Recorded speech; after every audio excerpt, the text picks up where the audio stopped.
Hey Bellator Nation, follow us across a large array of digital platforms and stay up to date on everything you need to know. Like us on the Bellator Facebook page and see exclusive videos. Follow us and get instant updates on Twitter at Bellator MMA and get a chance to have your tweet live on the broadcast. See amazing pictures on Instagram at Bellator MMA. Join Bellator Nation today. Bellator kicks into high gear. What a comeback! With two top-ranked featherweights vying for a guaranteed title shot. Oh! Flying knee knockout artist Adam Borics And there's that knee! faces a red-hot Burnell. Fantastic finish by Burnell. Plus, former champ Phil Davis makes his return. Against the heavy fists of Julius Angliscus. Bellator MMA, tonight live on Showtime, where warriors rule.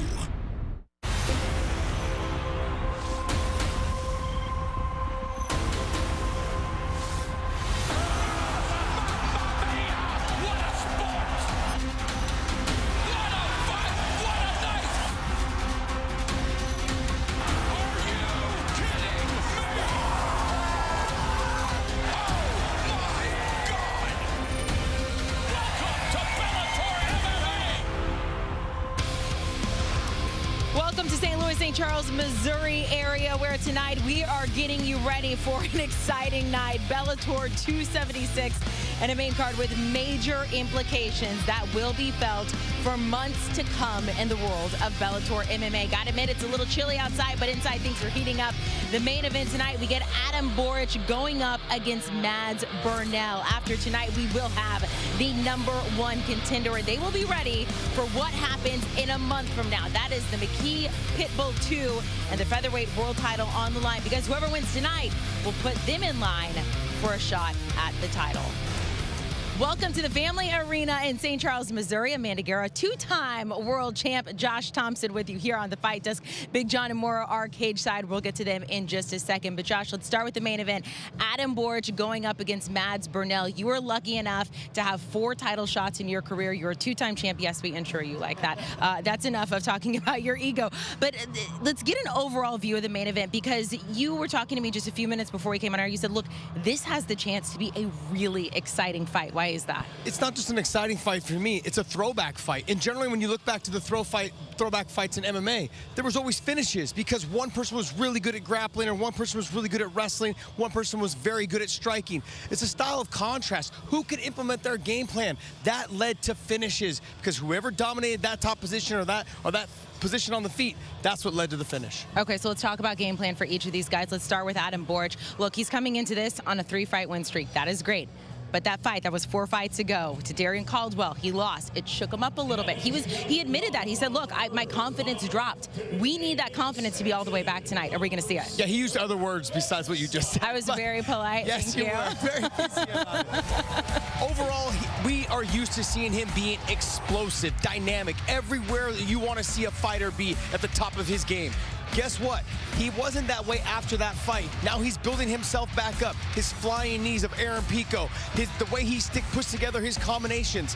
He loves to use all of his tools in his toolbox. The issue is he hasn't been using them lately, but he says we're going to see that Adam Borics tonight. He said after that last win that his confidence was back. Hopefully we see that tonight, because he's going to need it against a guy like Burnell. Look, this is a bad man. We call him the submission specialist. Say that 5 times fast there. 9 subs, 7 have come in the first round. Talk about finishing in an exciting fight. What are we going to see from him? He's not just a finisher. There's a lot of things that he does very well. His stand-up is underestimated. Most people don't look at him as a stand-up guy, but he's got really good stand-up. understand him. But with Saul Rogers, when he fought, he was able to get takedowns on him. He was able to hit sweeps. He was able to get to that top position. And when he did, he really broke Saul Rogers down with his conditioning, his cardio, and his pressure. Okay, but when he gets to the top, there's a plethora, as Big John likes to say, of submissions that he can use. He's really good. He's most famous for his Japanese necktie, which I have fell victim to myself in training with him. He is a stud. Huh? No, it does not feel good, by the way. But he's good on the neck, he's good on the top, and he will rain down some ground and pound as well when he gets to that top position. This, I'm telling you right now, makes for the #1 contender spot, but it's going to be an absolute outstanding fight. We cannot wait to watch that. Look, we could have just that fight on the card, and it would be enough to watch. But the rest of the main card, it is absolutely phenomenal.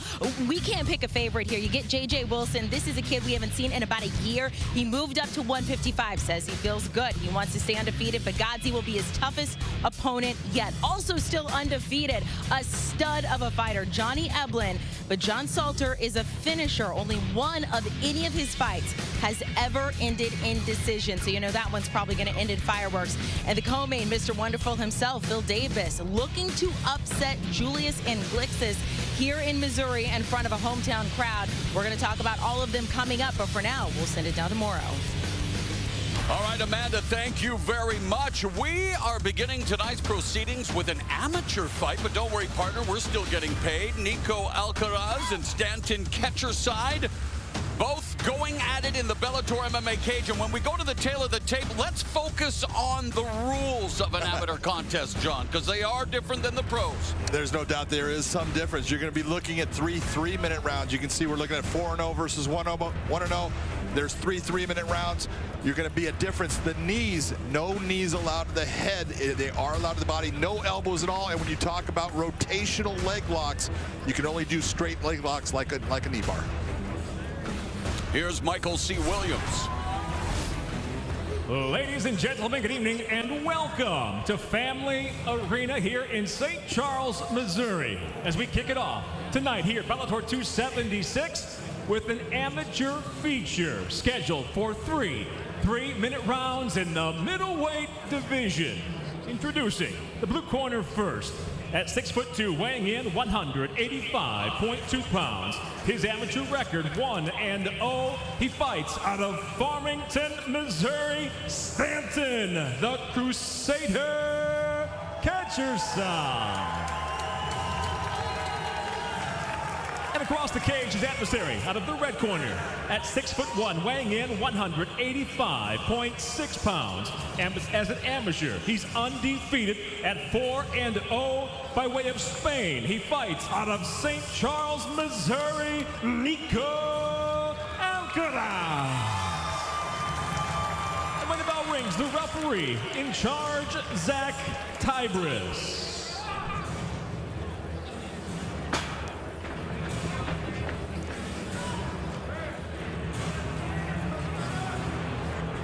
All right, gentlemen, you ready? You ready? Let's fight. Both undefeated as amateurs.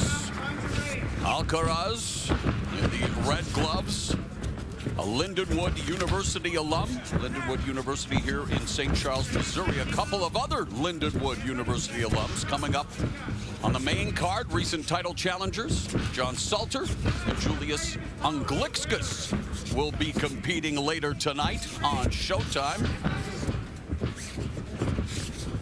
Man, talk about hitting the proverbial jackpot, and Ketcherside did that almost with the 1-2. But John, I was talking about the fact 2 amateurs getting the bright lights of Bellator MMA. And you always talk about a potential audition. Well, these 2 representing a thriving amateur MMA scene in Missouri. Yeah, in Missouri here we get a ton of amateur fights, and you can see you're going to have elements in this fight where guys are going to make mistakes. That's part about being in the amateurs. But both of them, Ketcherside landed a big right hand. You saw Nico Alcaraz returning it. Now we're seeing if they're going to get into a grappling exchange. Big takedown by Ketcherside into side control. He started wrestling at the age of 7. He did 3 years of wrestling at Lindenwood Belleville. And wrestling is his strong suit, looking to attack the neck of Alcaraz, and now Alcaraz working from his back. Yeah, you saw Alcaraz in the beginning, and this is what we're talking about. This is the amateurs, and they're going to make some mistakes, and you saw him reach his hand over the head. Then he realized, no, I need the underhook. He went for the underhook, almost got himself up, and you saw Ketcherside stopping that ability. This is what the amateurs are for. This is a learning process for both of these guys. One's 4-0, one's 1-0. Doesn't mean anything at this point. Alcaraz turns 25 March 21st. A plethora of March birthdays on the card here tonight. Not only inside the cage, but also inside the Bellator MMA mobile trucks. Family members of Bellator family members celebrating birthdays in March. So, John, if you're celebrating a birthday in March, happy birthday to you. Thank you very much. I'll take one. Final minute here as Ketcherside takes down Alcaraz and has him pinned along the fence, and Ketcherside has shown his striking side. He's also shown his wrestling, because I watched Alcaraz's earlier amateur fights. No one was taking him down. Alcaraz almost went down, and yet it's Ketcherside that's sporting a nasty mouse underneath his left eye, but again, he's had the more eye-catching shots as Ketcherside. As Alcaraz trying to swing here with 15 seconds left. Again, a reminder, just 3-minute rounds and a naked shot there by Ketcherside. He could be arrested for indecent exposure with a naked shot like that. Telegraphed it all the way. That's a Josh Thompson raw dog.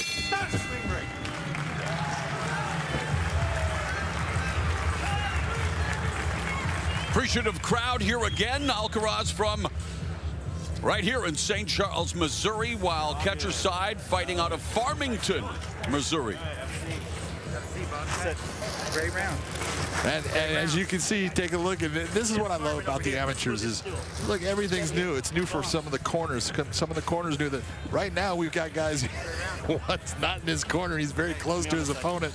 And you look, you go, now you got to move over. These are the things that happen in amateurs, but amateurs is a great program. Take a look at this. Beautiful right hand right there. You saw that almost dropped Alcaraz. He landed several of these shots. It's not that it wasn't telegraphed, it was, but not enough for Alcaraz to be able to see it in time to make it miss. Ketcherside, I think, had that round. He landed the bigger shots. He had the better wrestling. We'll see if Alcaraz can make it up in round number 2. Ketcherside had a strong opening round, but failed to deliver on his prediction of a first-round submission. Went fishing, but also managed to do some damage with the strikes. And, of course, Alcaraz sporting damage of his own courtesy, or make that Ketcherside sporting damage of his own courtesy of Alcaraz. So, again, three-minute rounds in the middleweight division, and Alcaraz moves forward from the southpaw stance, lands a 1-2, goes for the high kick and gets taken down for his efforts momentarily. Yeah, right back to his feet, but he's still, Ketcherside still deep on that single leg.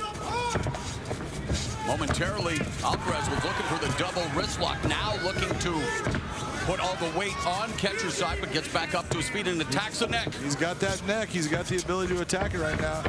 Ketcherside eats a right hand on the exit. Alcaraz is 4-0 with 3 knockouts and a rear naked choke, so 4 wins, 4 finishes for Ketcherside. Well, he's had 1 amateur fight, and that ended via knockout, and he was looking for the knockout with that right hand that lands. And there's a right hand over the top by Alcaraz. A minute gone. Hey, they're putting up a fight like you'd expect them to do, John. They are putting up a fight. If Alcaraz slows himself down, he can. If he gets the view, he's going to see that Ketcherside drops that left hand a lot.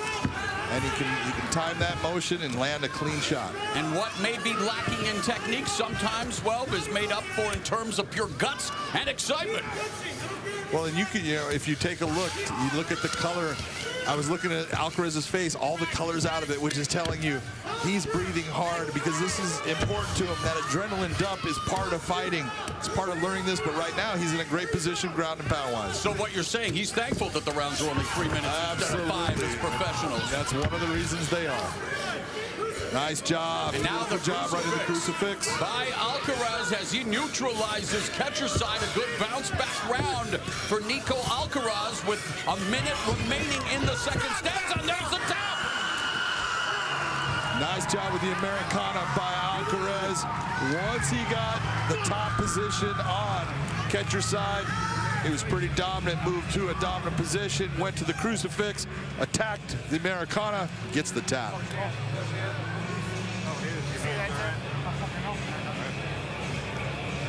Happy 25th birthday, March 21st for Nico Alcaraz. Improves to 5-0 all 5 fights. Come inside the distance. Second submission.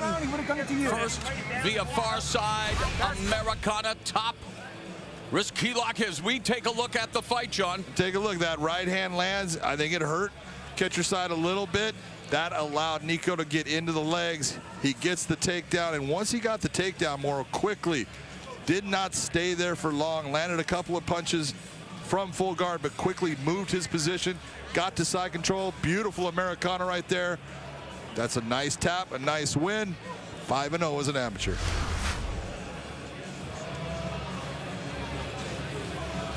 Chris, come here. Chris, come here. Go, go, go.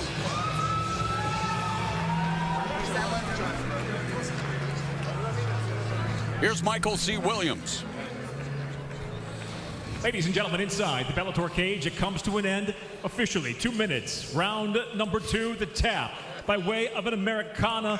The winner by submission, still undefeated, Nico Alcaraz. Stanton Ketcherside unable to escape Alcaraz on this Saturday night, suffering his first loss. He gets submitted via Americana. Alcaraz celebrating his birthday early with his 5th straight win.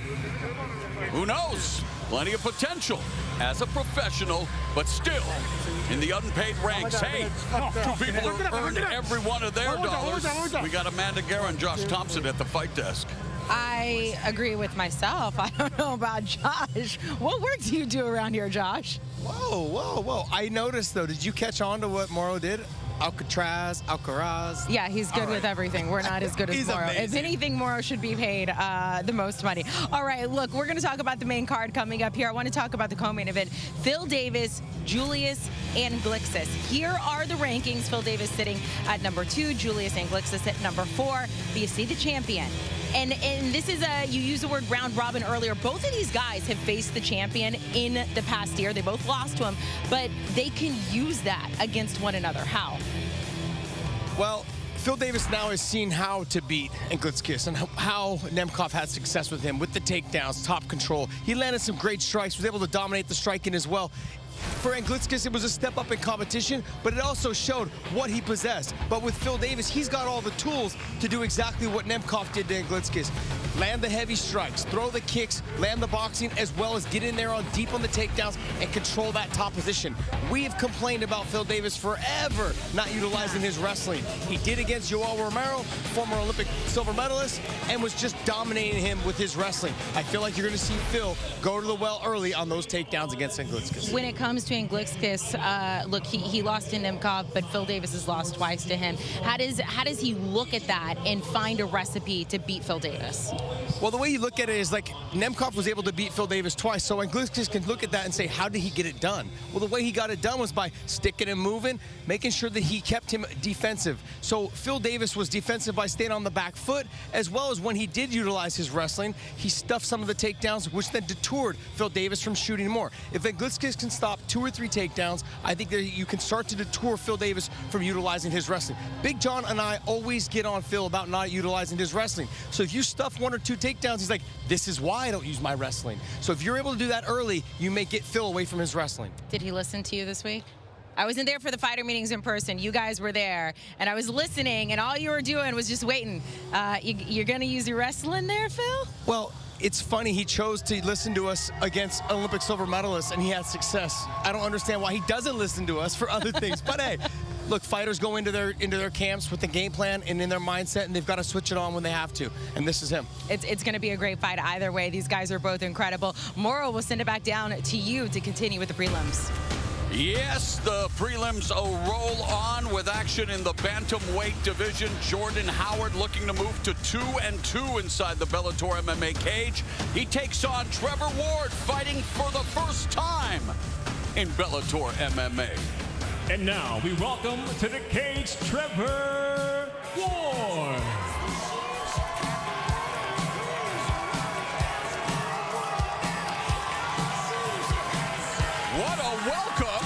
Trevor Ward, the 31-year-old who is fighting out of Reno, Nevada. Played college soccer for Robert Morris University in Springfield, Illinois, but is trying to make the most of an opportunity here in Bellator MMA, and he's trying to bounce back from his 5th setback. He was submitted via guillotine choke against Ryan McDonald, and that was a few sleeps ago, John. September 2018. Just a couple, yeah. But look, this is a guy at 135 pounds, Mauro. Look at the length on this guy. He's got that lanky body, very long, very difficult to get into. That's what you're going to be seeing Jordan Howard trying to do, though. Tall, long, and lanky. Where have I heard that before?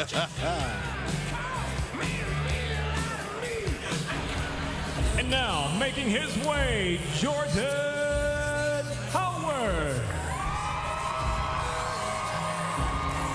The March of March birthdays on Bellator 276 continues. Jordan Howard, he turned 32 yesterday. He is 10-5, and again fighting for the 4th time here in Bellator MMA. Fighting out of St. Louis, Missouri. And he also has had a long layoff. In fact, the longest of his career. He's trying to snap a 2-fight losing streak. His last fight coming at Bellator 197 in April of 2018.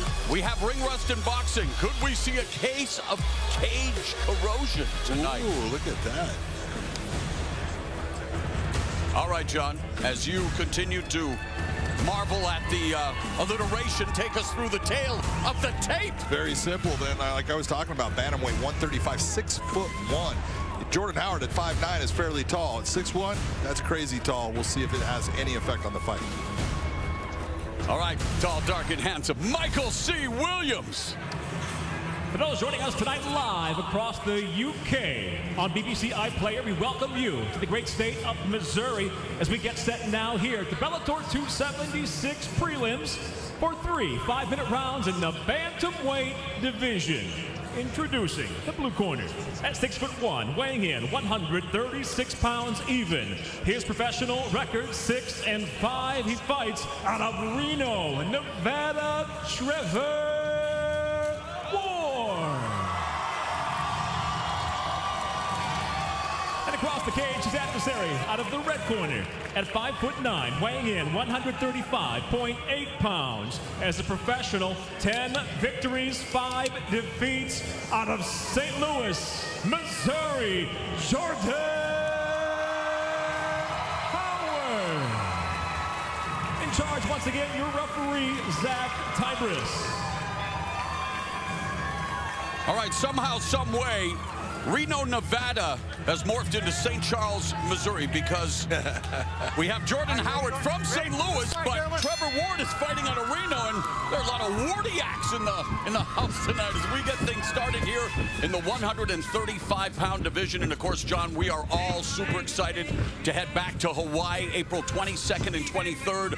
It'll include the start of the much-anticipated $1 million Bantamweight World Grand Prix. Unbelievable fights coming on that with the champion, Sergio Pettis, taking on teammate Rafion Stotts. I cannot wait. And we saw Rafion Stotts begin to shine on the Bellator MMA prelims, and that's where Howard and Ward have an opportunity now to do the same. And you know, they're both coming off setbacks. And John, the mentality, always an important part of MMA preparation, but a lot of pressure knowing here you are again for Ward under the bright Bellator MMA lights for the first time. And for Howard, hey, he needs to get off the schneid.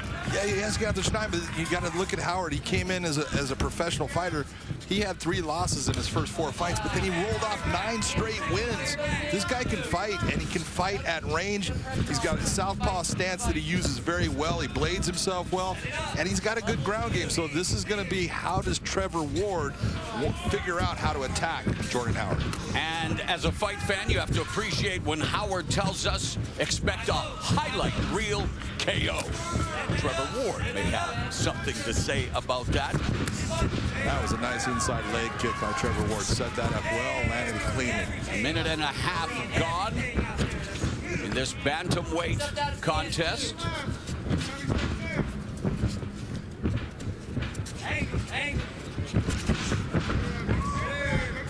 Ward, at 31, he's been around the sport of MMA for a long, long time. Loves competing in the brotherhood of being in the gym. And he's hoping to celebrate a win with cheeseburgers with no onions, John.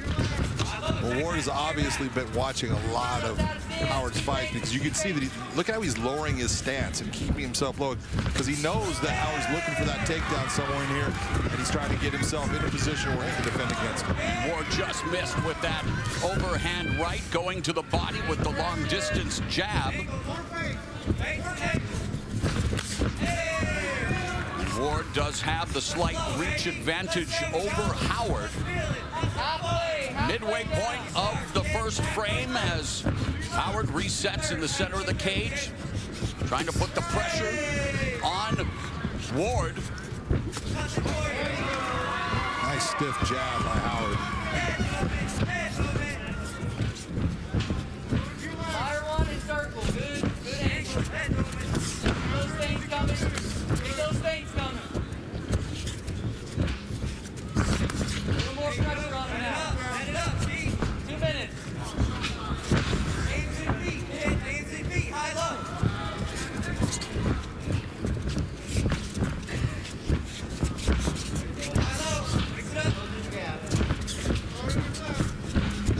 Howard really trying to utilize that jabs. Look at him, he's trying to set it up. He slips inside, and as soon as he's throwing it, he's taking himself, bringing himself off center, so Ward doesn't have the chance to counter off of it. Both of them are proven finishers. 8 of Howard's 10 wins have come inside the distance. 4 knockouts, 4 submissions. And Ward, 5 of his 6 victories come inside the distance with 2 KOs and 3 submissions. 1:15 left here in the opening round. Ward attacking the lower extremities of the southpaw. Howard attacking that lead leg. Ward's been doing a nice job of keeping this fight long. He's using those kicks to the legs. He brings them up high every now and then, but he's trying to keep this fight long, and right now he's able to. Under a minute remaining, front kick by Ward. Howard feinting. Unable to mount an offense as Ward continues to be first to initiate the attack. Howard coming back with a 1-2 that, well, effective in the technique, didn't land the way he would have liked. Under 30 seconds left in the opening round, and Ward looking to beat Devil. Howard mixing up his stances, and of course in MMA we're seeing it more and more. Good takedown defense. Howard stuffing the takedown attempt of Ward. And telling him to get up. He's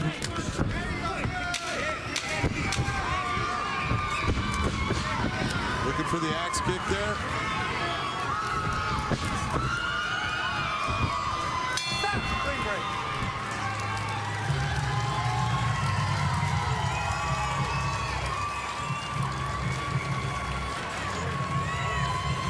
You want your mouthpiece out, or are you going to keep it?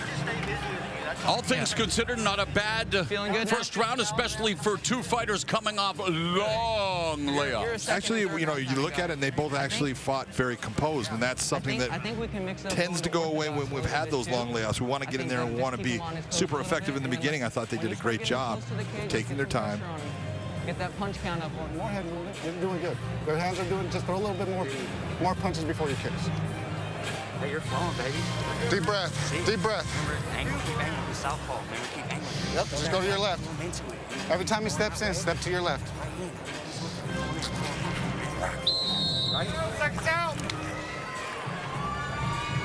Both corners being happy with what they're seeing from their fighters.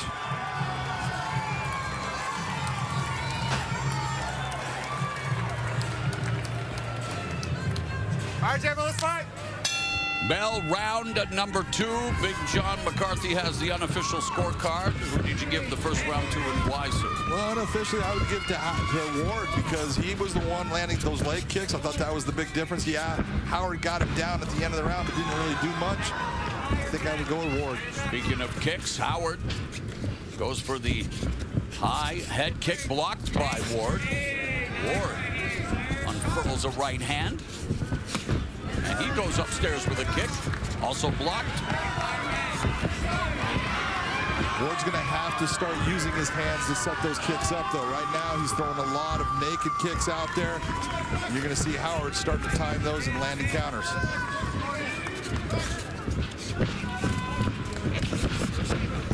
Howard moving forward.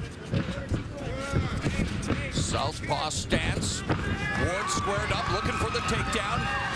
Again, neutralized by Howard, but the tenacious Ward looking to try to secure the single. But meanwhile, Howard unloading with his left.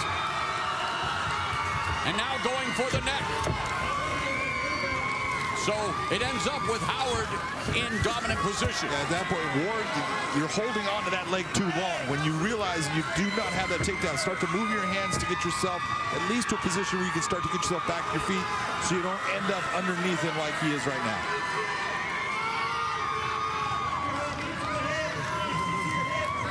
Crossface employed by Howard, trying to keep Ward pinned and trying to maximize his offense from the half guard, the open half guard of Ward. Ward looking to use the fence to his advantage. And so far, Howard just content to put the pressure, and there's a short forearm across the face of Howard, or make that Ward. Howard is trying to just take and put pressure down. He wants to slide that elbow in. Right now, Ward needs to figure out he's got to start to move. He cannot stay in this half-guard position. He's got the fence right there to use to help him get back to his feet. He wants to control posture, not allow Howard to create that separation, more distance, more damage. But Ward is doing a good job of neutralizing Howard's attack midway point of the round and the fight. Right now, Ward is not showing any kind of ability to get Howard off of him or to change what's going on right now. Right now, he's basically just holding on, trying to keep himself from being damaged. And meanwhile, Howard trying to improve his position. There's another elbow strike across the face of Howard, or make that Ward. I keep wanting to. It's Howard doing the damage. Howard is doing the damage, but Howard does need to start to separate a little bit. Look, he wants to keep this position close because that equals control. And he's able to control his opponent and keep the fight where he wants, but he needs to add a little bit more oomph, and so posture is going to help him get a little more power, like you see right there. More nastier shots, ground and pound from Jordan Howard. And the birthday gift comes in the form of his 5th victory via form of knockout. Turned 32 yesterday. And he just blew away Trevor Ward here tonight for his 11th victory. A very nice, composed win. And you talked about it tomorrow, you know, coming off of a long layoff. He was composed in that first round, and then in the second round, I thought Trevor Ward made another mistake in looking for that takedown. It didn't work well for him in the first round. It definitely didn't work well for him in the second, and Howard took advantage of it.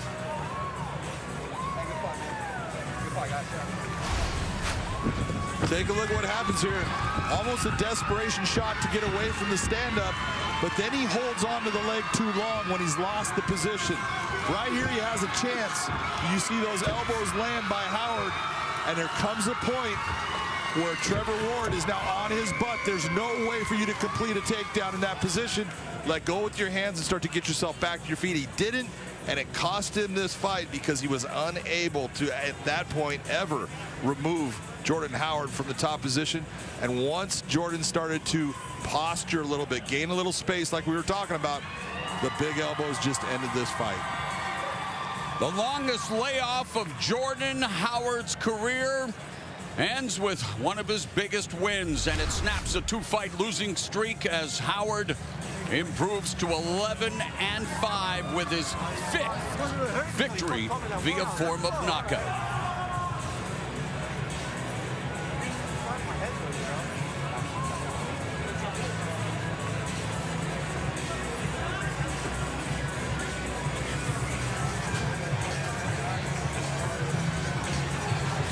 Here's Michael C. Williams. Ladies and gentlemen, inside the Bellator cage, it comes to an end. 3 minutes, 24 seconds, round number 2 by TKO. The winner, Jordan Howard.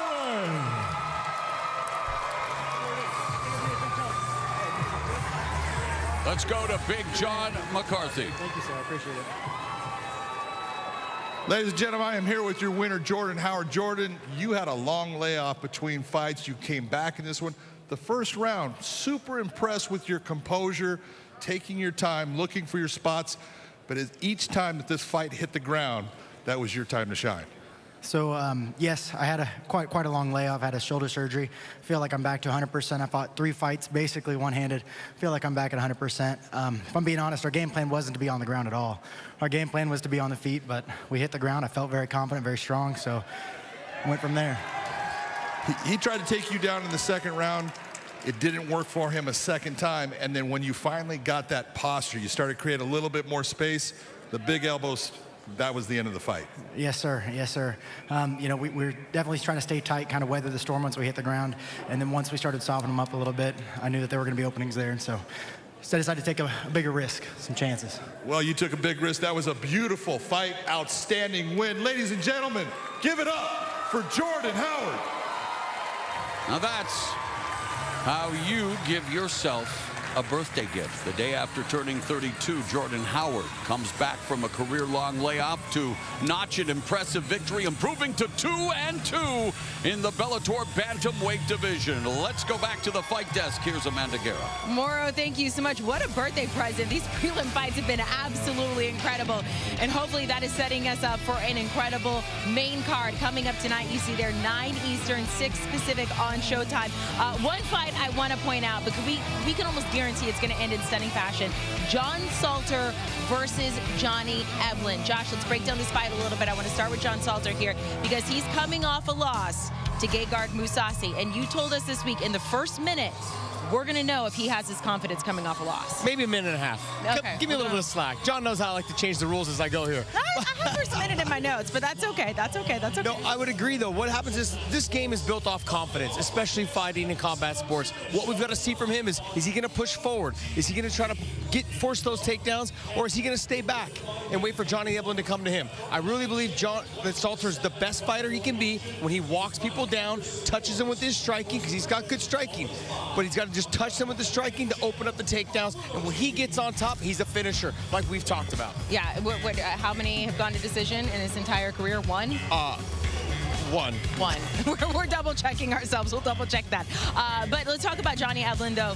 Look, he went pro 2017. He's been at Bellator MMA since 2019. He's undefeated still. You talked about him being a baby in this sport, but he is oh so good. Now, Salter says he's never faced someone like me before.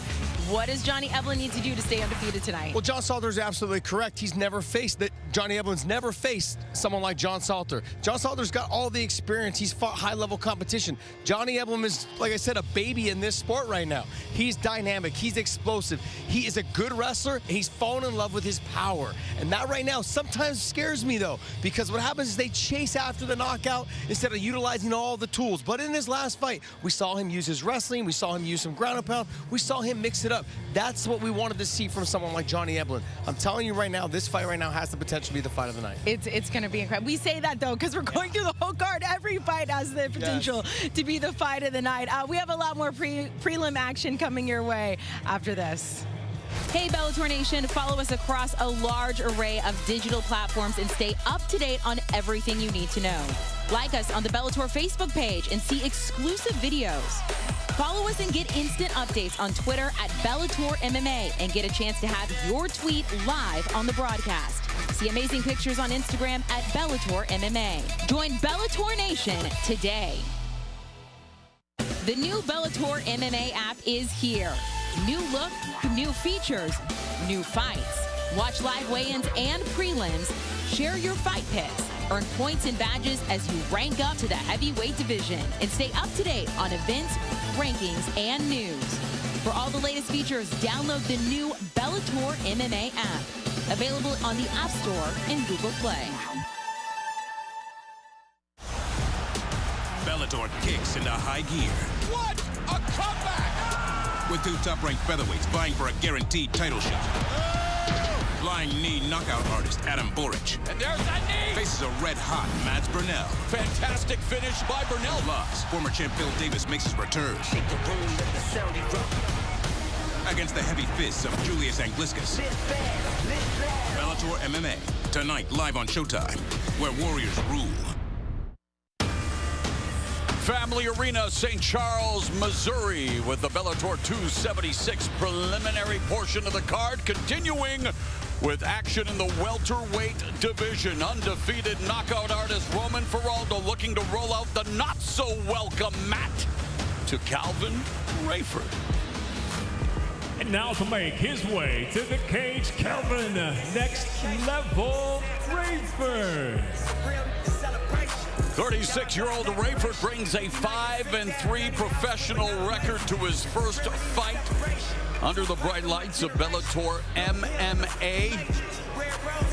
And at 36, it's now or never for a guy like Rayford, John, who is looking to derail the knockout express that is Roman Faraldo. That is exactly what he's looking to do. Look at Kelvin is a very good athlete. He's fast. He is got skills. The real question is, can he stay with the technical prowess and the way that Roman Faraldo attacks, and especially attacks with what you love, the flying knees, because this is a guy that can call his shot and make it.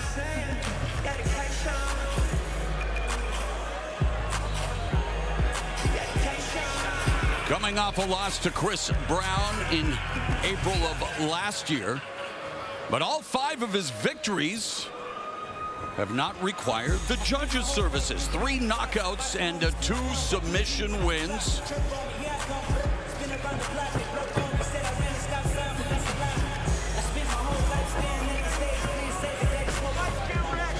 And now ready to make his way to the cage, vicious Roman Faraldo.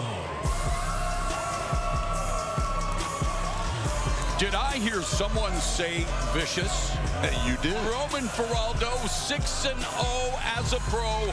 All 6 wins via form of knockout, including some of the flashiest flying knee strikes you will ever see, Big John. Look, this guy can he just downright can fight, man. This guy, look at that flying knee right there. That was against Pat Casey. That was when we were first introduced to Roman Faraldo and how dynamic he'd be. Then this one, watch him call this. He calls his shot after Turnquist. That is a huge knee. This guy is dynamic. He is fun to watch, and he comes to finish his opponents. One of 3 fighters in Bellator MMA history to earn multiple KOs stemming from a flying knee, Michael Venom Page and Adam the Kid Borics being the other 2. Borics will try to take to the skies later tonight in our feature attraction, the main event, 5 rounds. Very important featherweight fight against Mads Burnell, both number 2 looking to become number 1, and Rayford looking to become the first fighter to defeat Faraldo. Now you can see a difference in age of 28 to 36, but as far as experience, just about the same. Here's Michael C. Williams. Tonight's Bellator 276 prelims continue now as we go to the welterweight division, set for 3 5-minute rounds. Introducing the blue corner at 6'3", weighing in 171 pounds. His professional record: 5 wins, 3 losses out of Ada, Oklahoma. Kelvin Next Level Rayford.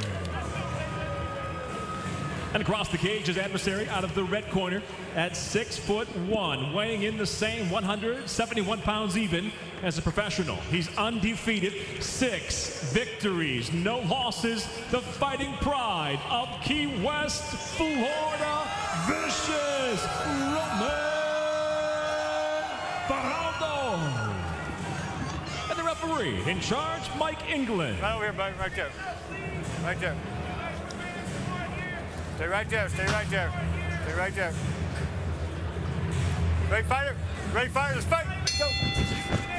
Bell, round number 1. Roman Faraldo fighting out of American Top Team in Coconut Creek, Florida. Calvin Rayford representing Conquer BJJ. His head trainer, Bellator veteran Cortez Coleman. Cortez Coleman had won just a couple of great fights that I was able to referee. He is a good coach. He understands this sport. That's a good person to have in your corner. And speaking of great people to have in your corner, former WEC champion Mike Brown becoming one of the best minds in all of coaching. No doubt. Oh, and Faraldo's already knocked down Kelvin next level Rayford. Hammer fist, ground and pound, make it 7 fights, 7 knockouts. Roman Faraldo as vicious as they come. I am so disappointed there was no knee.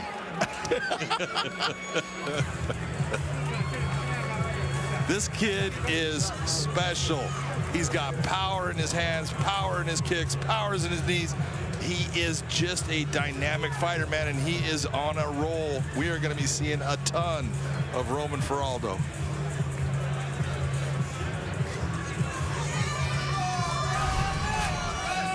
Let's take a look at this. You're going to see what occurs. That jab right there, that stuns Kelvin. Puts him on his butt. You can see his arms going back, so he doesn't have the ability to even control his body that time. That's how stunned he was. See how his arm flops? That's telling you he is hurt. Faraldo then just looks at him, comes over, hammer fist, starts big time ground and pound. Kelvin did not have a chance at that point. Too hurt to defend himself correctly. Too much power on Faraldo's shots. Take a look at how fast. Watch this jab. Boom. He is seriously hurt right there. And he just comes in, and as we said at the start, he is a finisher. Heavy face.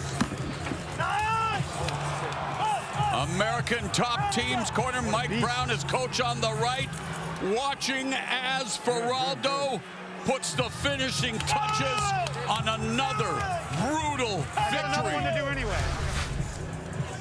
Let's go to Michael C. Williams. Ladies and gentlemen, it comes to an end. Officially 44 seconds round. Number 1, the winner by TKO, still undefeated, vicious Roman Faraldo.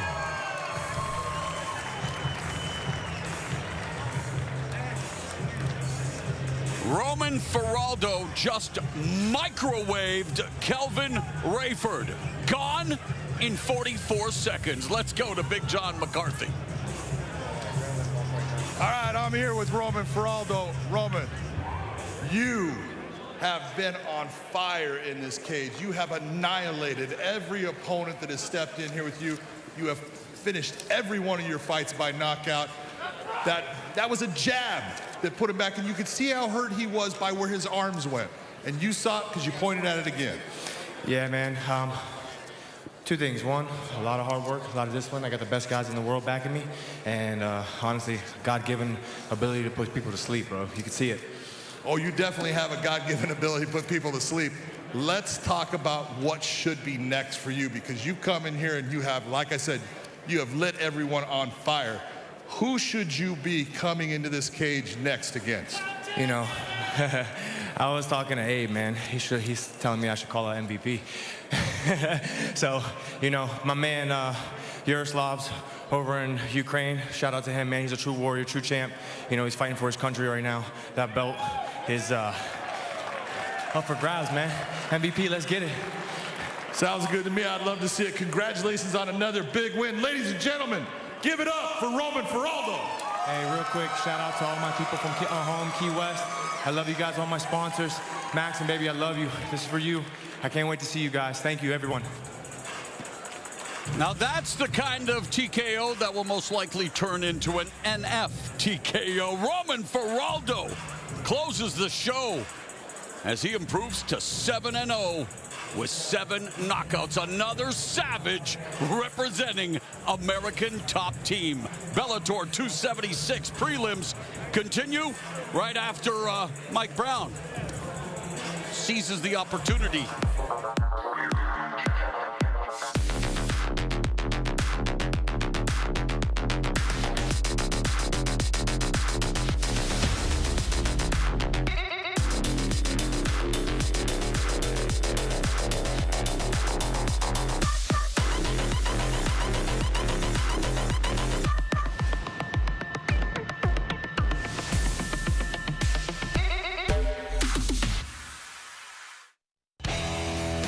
the gym to the streets, Bellator fans head to BellatorShop.com and gear up in the same apparel the fighters wear.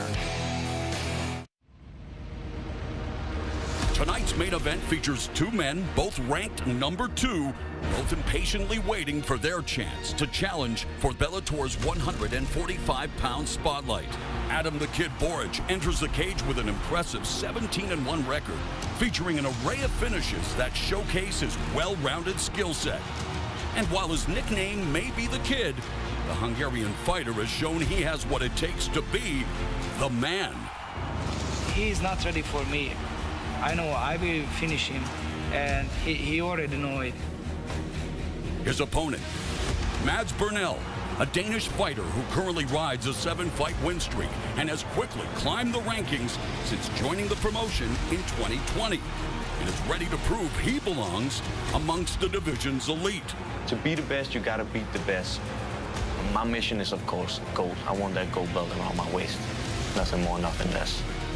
The deep and dangerous Bellator featherweight division is on full display in tonight's main event. Borics versus Burnell. It's great. I don't care who I fight. I'm get it if you want it. I'm gonna kick your ass just to say I did it. You know, that's the McKee motto right there. It's time to find out who the next title challenger will be. And welcome back here to St. Charles, Missouri. Amanda Garrett, Josh Thompson with you here on the Fight Desk for Bellator 276. We're going to get back to the prelims in a second. We got to talk about the main event because I'm thinking of tonight like Chapter 2 where it's a footnote. We had McKee Pitbull the first time around. We're going to get it again in a month. But whoever wins tonight will be the #1 contender and will earn themselves a shot at that title next. Walk us through Adam Borics versus Mads Burnell.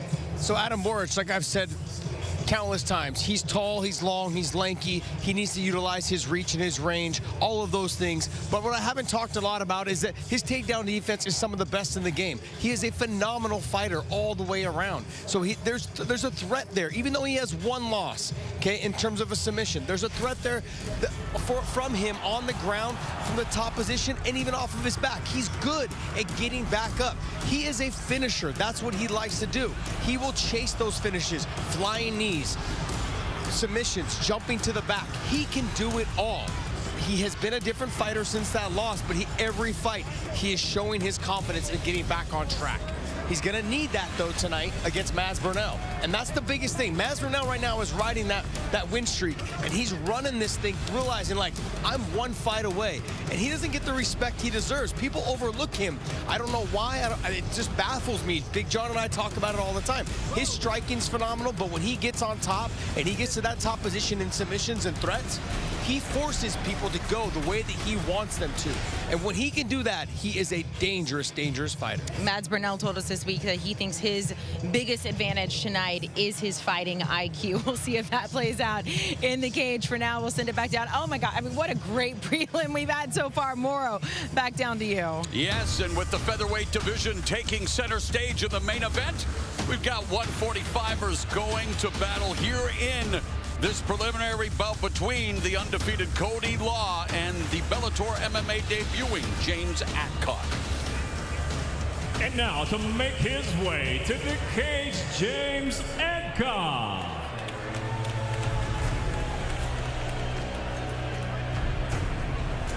33-year-old James Adcock brings a 7-4 record as a pro to the Bellator MMA cage. All 7 wins have been finishes, and in fact, John, his previous 8 fights, win or lose, they haven't gone past round 1. No, look, this guy gets submissions, and he is a good fighter.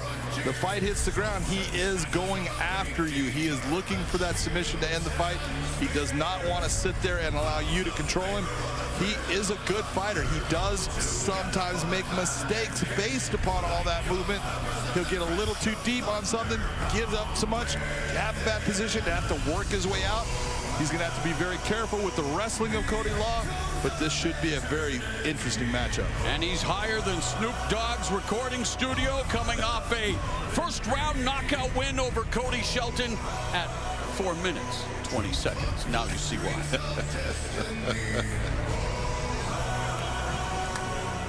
And now set to make his way, Cody Law.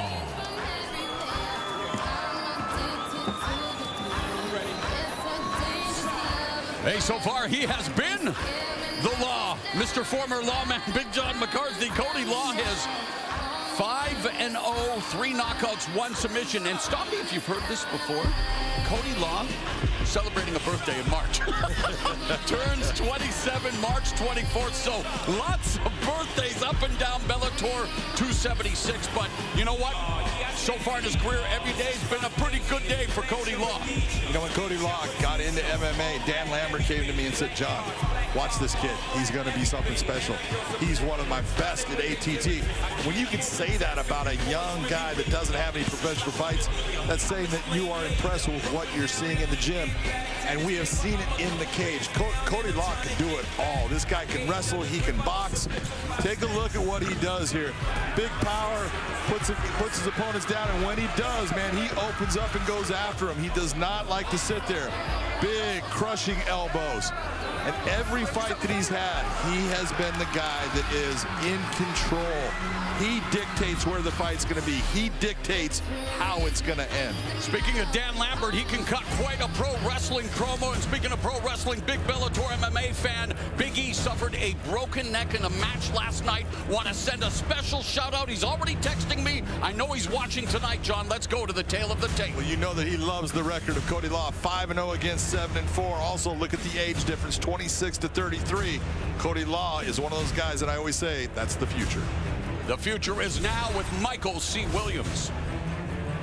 Tonight here in St. Charles, we'll go to 3 5-minute rounds in the featherweight division. Introducing the blue corner first. At 5'9", weighing in 145.4 pounds. His professional record, 7 wins, 4 losses out of Knoxville, Tennessee. Introducing James Adcock.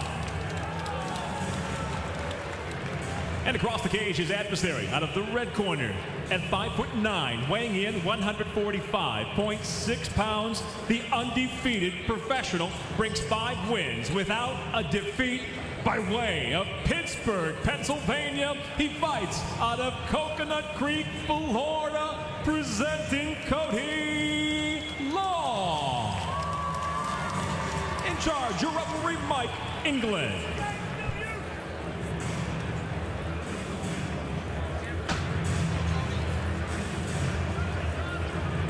Cody Law was an NC2A Division II National Wrestling Champion. Adcock a BJJ Brown belt, and now they get things started. Opening round scheduled for 3 in the highly competitive featherweight division. Arguably one of the deepest in Bellator MMA. The bantamweights might have something to say about that. Of course, their World Grand Prix beginning in Hawaii next month. But John, what do you look for early here? Yeah, well, normally I see Adcock. He likes to come out. He likes to set the pace. He comes out and he tries to put it on you early. We're going to see if he does that with Cody Law, or if he tries to take a little bit more time, get a feel for being out there under the big lights right now. Law already switching stances back to orthodox, measuring the distance, feinting.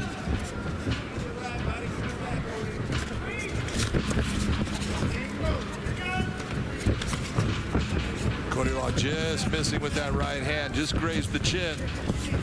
James Adcock. Adcock needs to be careful when he's dropping that. Nice body right kick hand by Law, but a good right hand by Adcock, and then he gets staggered and he gets flipped again. And now Cody Law lighting up Adcock. Head kick, punctuating that offensive onslaught. Left hand, right hand. James Adcock is down and out. Cody Law cleaning his clock on a night where we put all our clocks 1 hour ahead.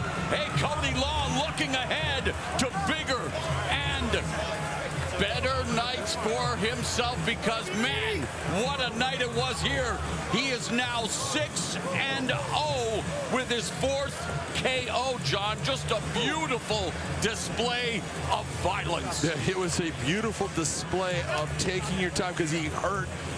This is where people talk about knockouts. This was a multitude of shots that landed. Watch what occurs in here. You're going to see that when Cody Law starts to land these shots, they start to just add up. That's nothing right there, but watch that shot right there. That hurts Adcock. And he tries to get up and he starts to battle. Instead of gaining space or grabbing a hold, he's starting to bite down on that mouthpiece. That's not a good thing. Another shot that lands, gets himself back up, and that one puts him to sleep. Watch this big shot at the end. You see him pop back up from this, but not enough to protect his chin. That right hand just landed clean, and he is out. Cody Law sending James Adcock to La La Land. Good to see Adcock on the stool.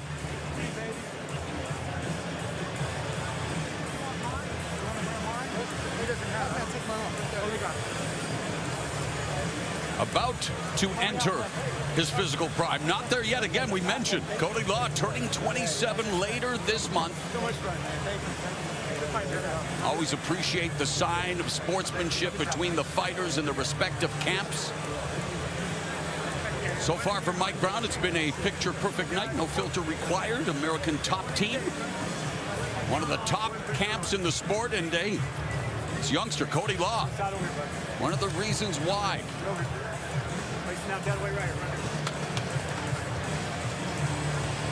Let's make it official with Michael C. Williams. Ladies and gentlemen, it comes to an end. 1 minute, 17 seconds into round number 1. The winner by knockout, still undefeated, Cody Law. Let's go to Big John McCarthy. Ladies and gentlemen, I am here with Cody Law, getting rid of that mouthpiece. I'm looking at all these shirts. I see Mike Brown wearing this shirt. I see you. It says 5-0 on the back. That's wrong. That is absolutely wrong, because that was a magnificent knockout. It was the composure that you had because you hit him with shots. It wasn't just one. It was a multitude that just added up till finally he went out. Talk to me about how you felt in that fight. I felt good, you know, again, kind of a little wild. Maybe I could slow it down a little bit more, but I landed some things we've been working on, the right high kick and short distance right hands. I was going to talk about that right high kick because in the middle of that exchange, you decided, I'm coming up with the kick. Is that something you've been practicing because you want to bring that into your toolbox? Yeah, I wanted to put him away with the right high kick. I've been working on it with Artem, throwing the right hand, blended it behind the right high kick. It hurt him, but I didn't put him away. I got to kick through a little bit more. I'll tell you what, it was an outstanding victory. Who is it that you want in this cage? You're now just putting guys away every time, looking better and better. Who is it that you think you should face next? Whoever's ready to fight soon. I'm ready to fight soon. How soon? We'll see, maybe a month or two, maybe late May, early June. I look forward to it. Congratulations, ladies and gentlemen. Give it up for Cody Law. The Artem that Cody Law mentioned, none other than kickboxing great Artem Levin, one of the striking coaches at American Top Team. Had the pleasure of chronicling a big part of his kickboxing career. And hey, we're all excited to chronicle Cody Law's MMA career.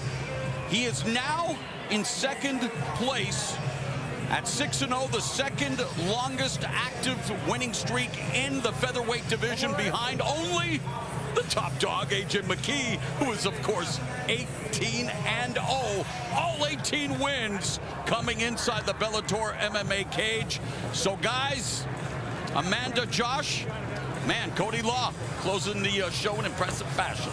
Yeah, absolutely, Moro. Josh and I were just talking about him when he was there in the cage with Big John. So he said he wanted to fight soon. Okay, so he went pro with Bellator October 29th, 2020. This was his 6th fight in that time span. He is undefeated still, and you think, look, Cody Law ready for the next step. Yeah, there's a couple fighters that we've had on the prelims, and I feel like we need to send a petition to get them on the main card. Shout out Roman Faraldo. Roman Faraldo, there you go. And he's one fighter as well as Cody Law. They've been making gains, and they've been getting better and better every single time we see him in the cage. And we were talking about who would you like next. I want to see him probably break into that top 15, top 10 if you're looking at there. Maybe someone like a Daniel Weichel. That might be a good fight for him.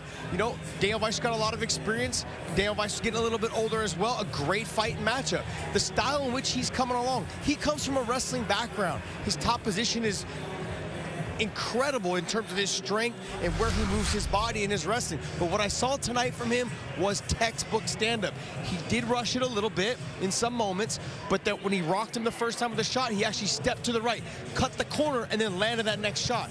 Beautifully done. Nice work. That's the kind of gains you want to see from your young talent. And he knew immediately what, that he needed to slow down a little bit. He said that to Big John. Shout out Cody Law. Hopefully we'll see him on the main card sooner rather than later. Speaking of the main card, let's take a look at what we have coming up tonight on Showtime. I want to go to the bottom right now. J.J. Wilson, Gadzhi Rabananov.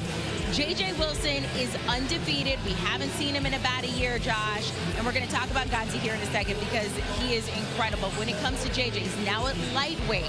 He's feeling better. What could we see from him tonight? He's feeling better because he can eat. And that's what he said. I can eat a normal meal now and I feel good. Yeah, he was killing himself to get to 145, and 3/4 of the time he wasn't making it. So it's like you've got to make a change. Either you get a nutritionist to live with you and take care of you, or you go up a weight class. And he decided to go up a weight class, which is good work for him because you're going to see a good and a hard-fought fight from him. He won't lose energy as the fight goes on. But at 145, he was so big. And you can see when he fought Pedro Caballo, he got on top and he just dominated. The big shots that dropped him, set him down, and he got to that top position. He is big for the 145-pound weight class. Now he's going to 55. He's still pretty big for this weight class as well, and he will mature as he gets a little bit more experience as well. Okay, but how does he face up against Gadzhi? What are we going to see from Gadzhi? It's going to be a tough fight for him. Yeah. It's going to be a really tough fight for him. Gadzhi is phenomenal. He's got big power in his hands like we saw last fight, as well as his wrestling is second to none. I've trained with him. I've been in the wrestling room with him. I've been on the mats with him. He is phenomenal everywhere. Not just setting up the power in his hands, but he can wrestle the dickens out of you. I mean, he'll strike and close that distance. He's not as tall, he's not as long as JJ, but when he gets in deep, you are going for a ride. As I like to say, it's first class Dagestan Airlines, baby. He's taking you for a ride. What was it? The Dickens? Yeah, that's what the dickens out of you. You were showing your age, Josh Thompson. We will have more prelim action coming your way next.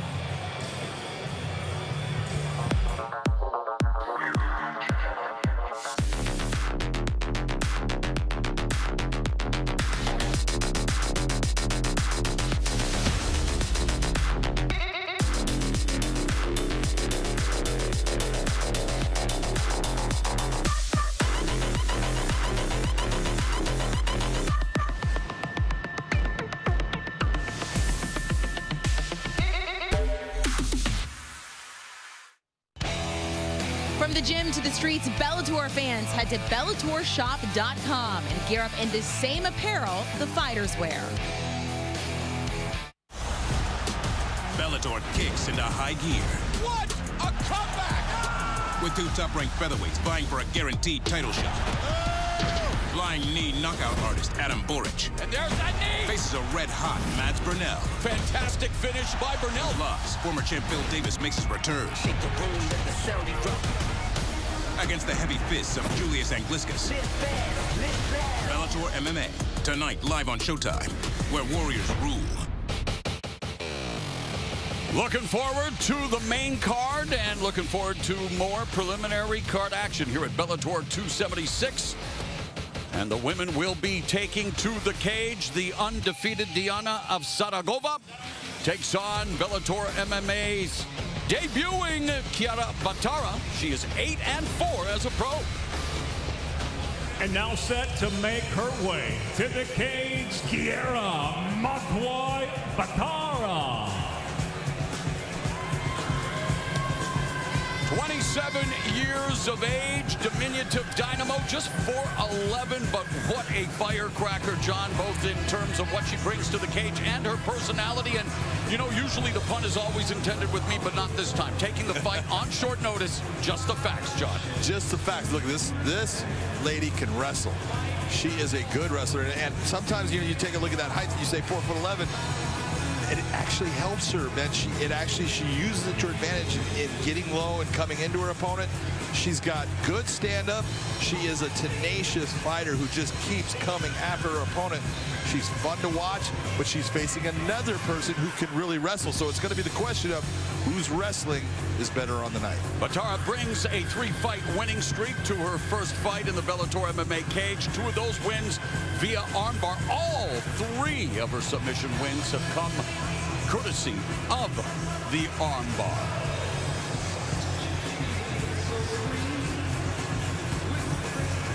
fighting out of Las Vegas, trains out of her house with her brother and her dad.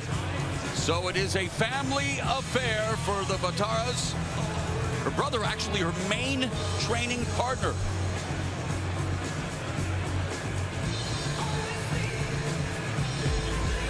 And now to make her way to the cage, Diana Pantera Ofarago.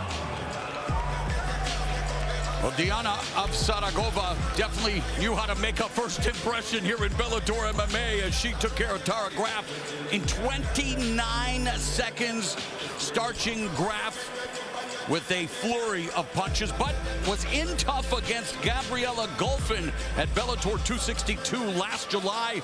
Eked out a split decision victory to remain unbeaten 4-0, including 2 wins here in Bellator.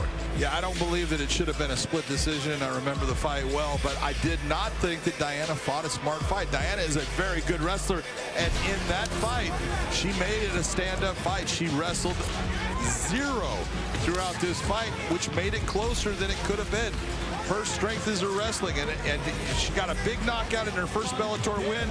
I think she fell in love with it. She tried for another one. It didn't work. Hopefully she'll get back to her basics in this fight. Action in the flyweight division. Here comes Big John with the tail of the tape. Very simply put, 5'7" to 4'11". There is a big height discrepancy. We'll see if that makes a difference. Here's Michael C. Williams. Faraldo's joining us tonight live on YouTube, streaming at Bellator MMA and Showtime Sports. We welcome you here to the Family Arena. The prelims roll on as we go to the flyweight division, set for 3 5-minute rounds. Introducing the blue corner. At 4'11", weighing in 124.6 pounds. Her professional record, 8 wins, 4 losses. Presenting Kiera Magway Batara.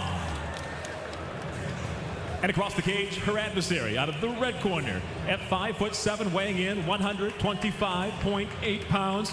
As a professional, she's undefeated, 4 victories, no defeats. Introducing Diana Pantera Ofarago. In charge, your referee, Kerry Hatley.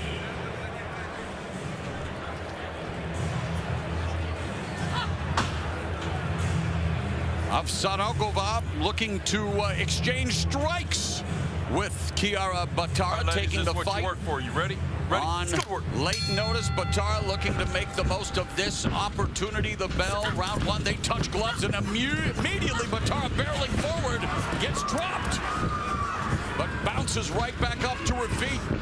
Well, this is what we expect out of Kiera. She comes hard. That's what every time I watch her fight, super aggressive. Normally, when she gets inside there, she's trying to get her hands around her opponent and get him to the ground. So, Ofarago is getting the striking exchange she wanted.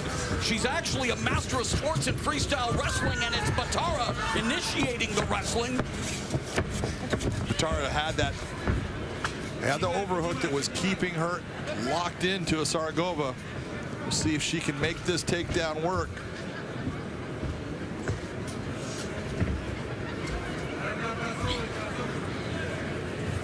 And Batara expending a lot of energy trying to take Ofarago off her feet. Ofarago looking to create separation and does so, but Batara again just coming forward, John. She's rough, man. She will take a shot to try to get inside. Like I said, that 4'11", a lot of people look at that and they go, oh my God, it actually in some ways it helps her when she's changing levels for that shot. But right now she's kind of raw dogging it because her shot, as far as her hands, she's throwing shots and she's too far outside for Diana to have to worry about them as they're coming. Diana Ofarago is ranked at number 9, the champion.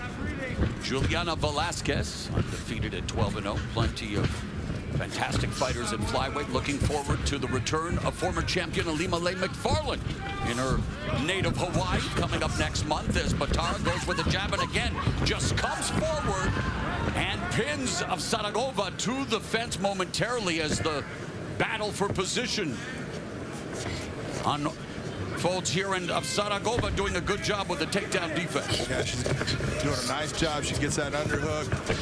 She's trying to limp arm out of that. Didn't work for her because Kira just aggressive and getting down, changing the levels, but she's having a hard time holding on to Diana. Batara telling us that she was going to set the pace and she felt that Ofarago would not be ready for her pressure. Well, she's definitely bringing the pressure, but so far Ofarago has done a great job of thwarting the attack of Batara as we are at the midpoint of the opening round. One of the things that Ofarago has really done, and you can tell it's the coaching of Artem Levin, take a look at her footwork. She's a lot more in and out, taking her time, and when you see Kira coming in to take that, you're seeing her circle instead of going straight back. Mo Law obviously helping with her wrestling technique too. King Mo, Bellator MMA competitor, former Strikeforce champion, who has again a keen mind. So many fighters who have amazing analytical minds. That's why they make fantastic analysts and fantastic coaches. No doubt about it. Look, Mo Law, he is one of the smartest guys when it comes to breaking down an opponent. Very, very sharp mind when it comes to the fight world. Can't say it enough. I always say it about Mo, and he doesn't get enough credit.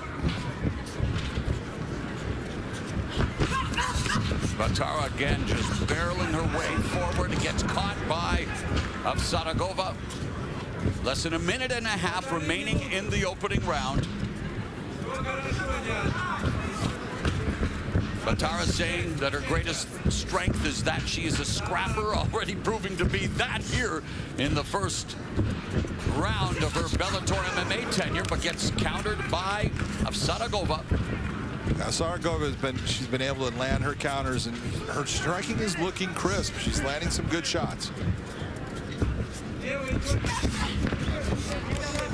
Under a minute remaining here in the first round. As we mentioned, Ofarago's lone knockout came in her first fight for Bellator MMA. Just 29 seconds as she attacks the lead leg of Batara. Nice straight right hand by Ofarago. And again, just sitting, composed, balanced, delivering a nice textbook combination. And you're seeing that Kira is starting to slow down a little bit on that. The timing on her shots is starting to slow down as she's coming in. These shots. Oh, and she was looking for the Superwoman punch, but the kryptonite comes in the form of this brutal barrage from Ofarago, lighting up Batara. Batara was looking for that Superwoman punch, and she almost crashed and burned. Will she survive the final 5 seconds of the round?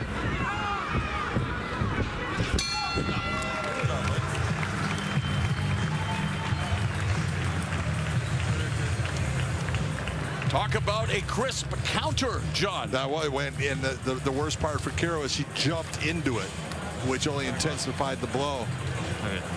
She did a nice job of recovering from it, though.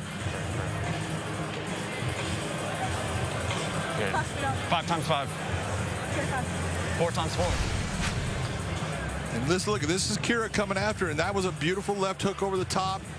A little bit at the end of the range, but you see her eat that shot and it almost turns her around, and then as she comes forward, that right hand's the one that put her back against that cage. She ate a lot more shots, and this is where, you know, she's trying to get into that grappling and hold on. She's just unable to get that hold on Ofarago. That was amazing.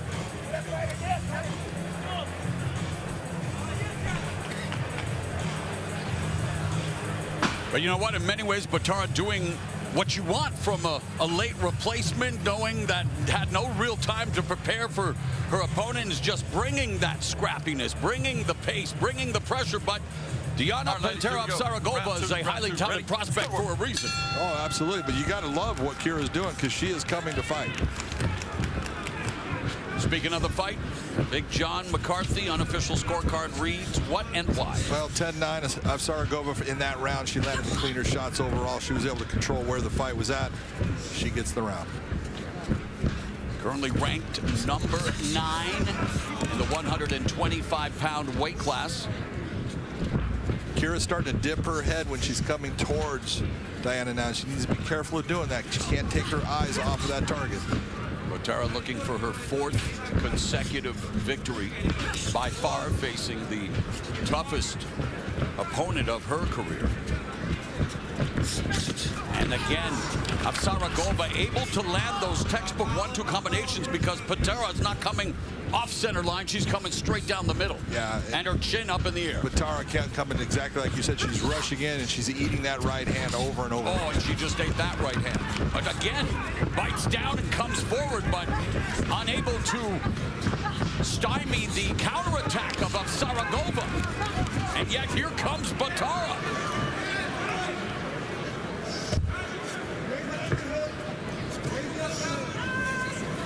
It's like Batara willingly enters the eye of the hurricane, John. Oh, she willingly enters the eye. She tends to stir it up a little bit, too. Oh, she went for a lateral on that. Did not have it. Saragova in a good position right now. She can take that arm for the armbar. And her lone submission win has come via armbar. Batara, there's blood on her face, and Batara now looking for a footlock, but nothing there. Did not have that. Ofarago back on her feet.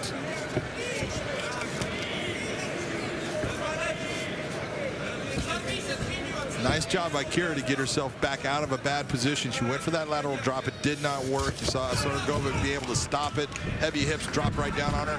But right away, Kira got herself back to her feet. And if Batara survives the second round, it'll be up to the corner to see if they can stop that bleeding. I believe it is at the hairline. It's hard to tell. Yeah, I can't tell if it's sure.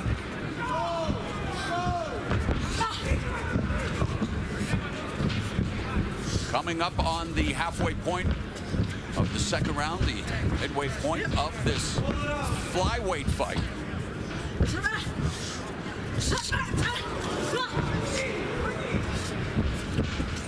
Batara swinging with all her might, but missing with the right hand. But this is the kind of fight, if you're the coaches of Diana Saragova, this is the kind of fight you want her to be in. Someone that does not back off of her, someone that goes after and makes her fight. And Saragova talked about the difficult weight cut in her last fight. Did not feel at 100%. I don't know if any fighter ever enters the cage at 100%, but she remains at 100% in her career thus far, 4-0, and thus far doing a great job of countering the bull-rushing Batara. Done a great job of landing the cleaner strikes, waiting for those rushes, countering, and being very good with her defensive wrestling. And Batara leading with a right hand.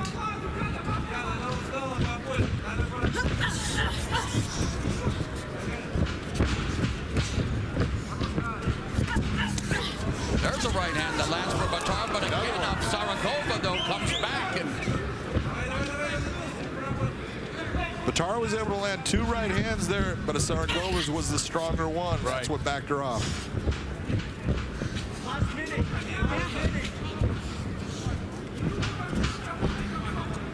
Coming up on the final minute of the second round, Ofarago utilizing lateral footwork and awaiting.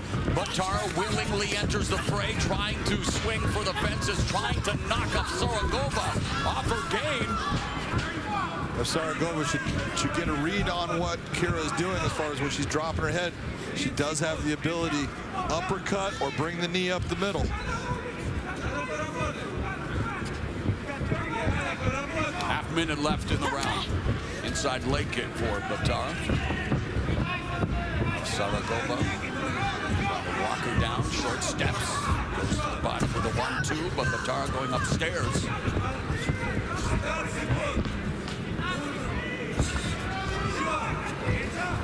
Another combination of the body for Ofarago. We are through 2 rounds. Third and final round of this flyweight fight. Coming up.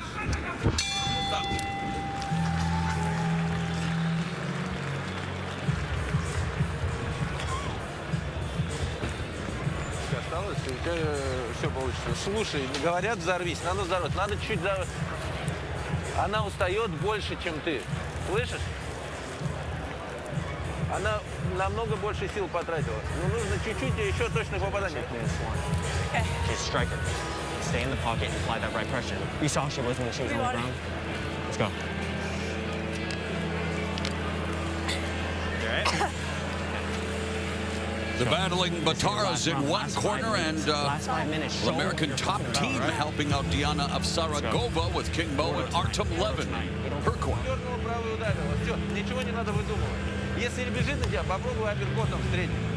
You can see Artem Levin there talking about that uppercut when she's coming in with her head down. She is destined to eat one if you throw it.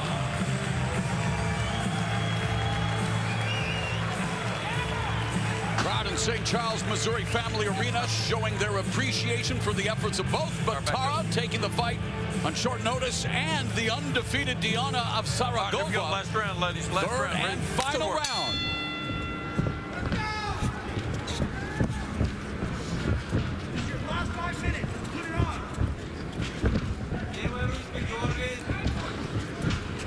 Last 5 minutes, put it on. That's the words you want to hear from a coach. You don't want to have anything left in the tank, especially these, with the way gas prices are these days, John, you might as well just run it till it's empty. Run it till it's dry. Oh, Batara again crashes in, crushes the space, as we like to say, John, but not getting the desired dividends. No, she really needs to utilize a little bit different approach. Straight linear, attacks, not usually what's going to work well for you. You got to create those angles that are going to put your opponent in a position where they're not sure exactly where it's coming from. I don't think that Diana has any doubt where it's coming from. Very patient under fire, and yet still getting tagged at times, but Saragova very cool under fire and doing a great job of defending the determined takedown attempts of Chiara Batara. Well, this is like I said, look, Saragova is a very good wrestler. I was so impressed with watching her and some of her technique. She has been taught well. I know Chiara, and Chiara is a tenacious wrestler. She's been wrestling her whole life. She loves the sport, and she's good at it. So I figured that their wrestling was going to cancel each other out a little bit.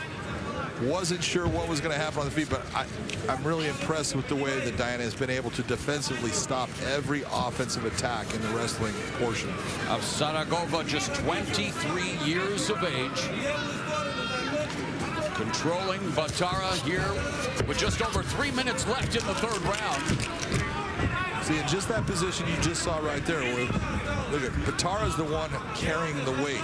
Saragova's not working hard. She's actually getting arrested in that position, while Batara is actually having to breathe hard to hold that weight.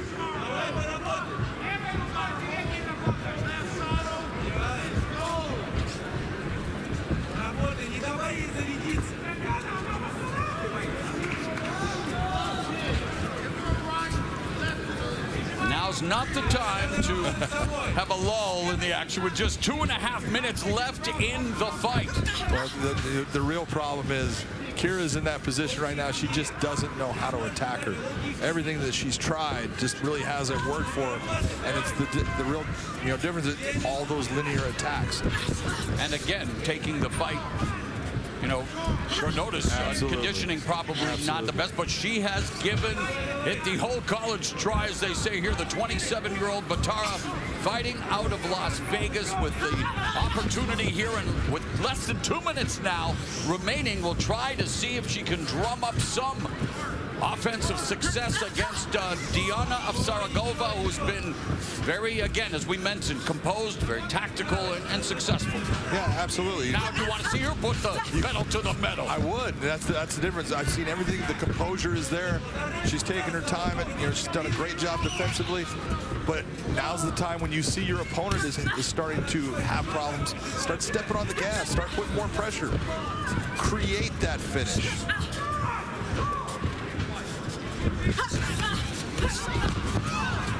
Nice job of what you see her how she's circling out there.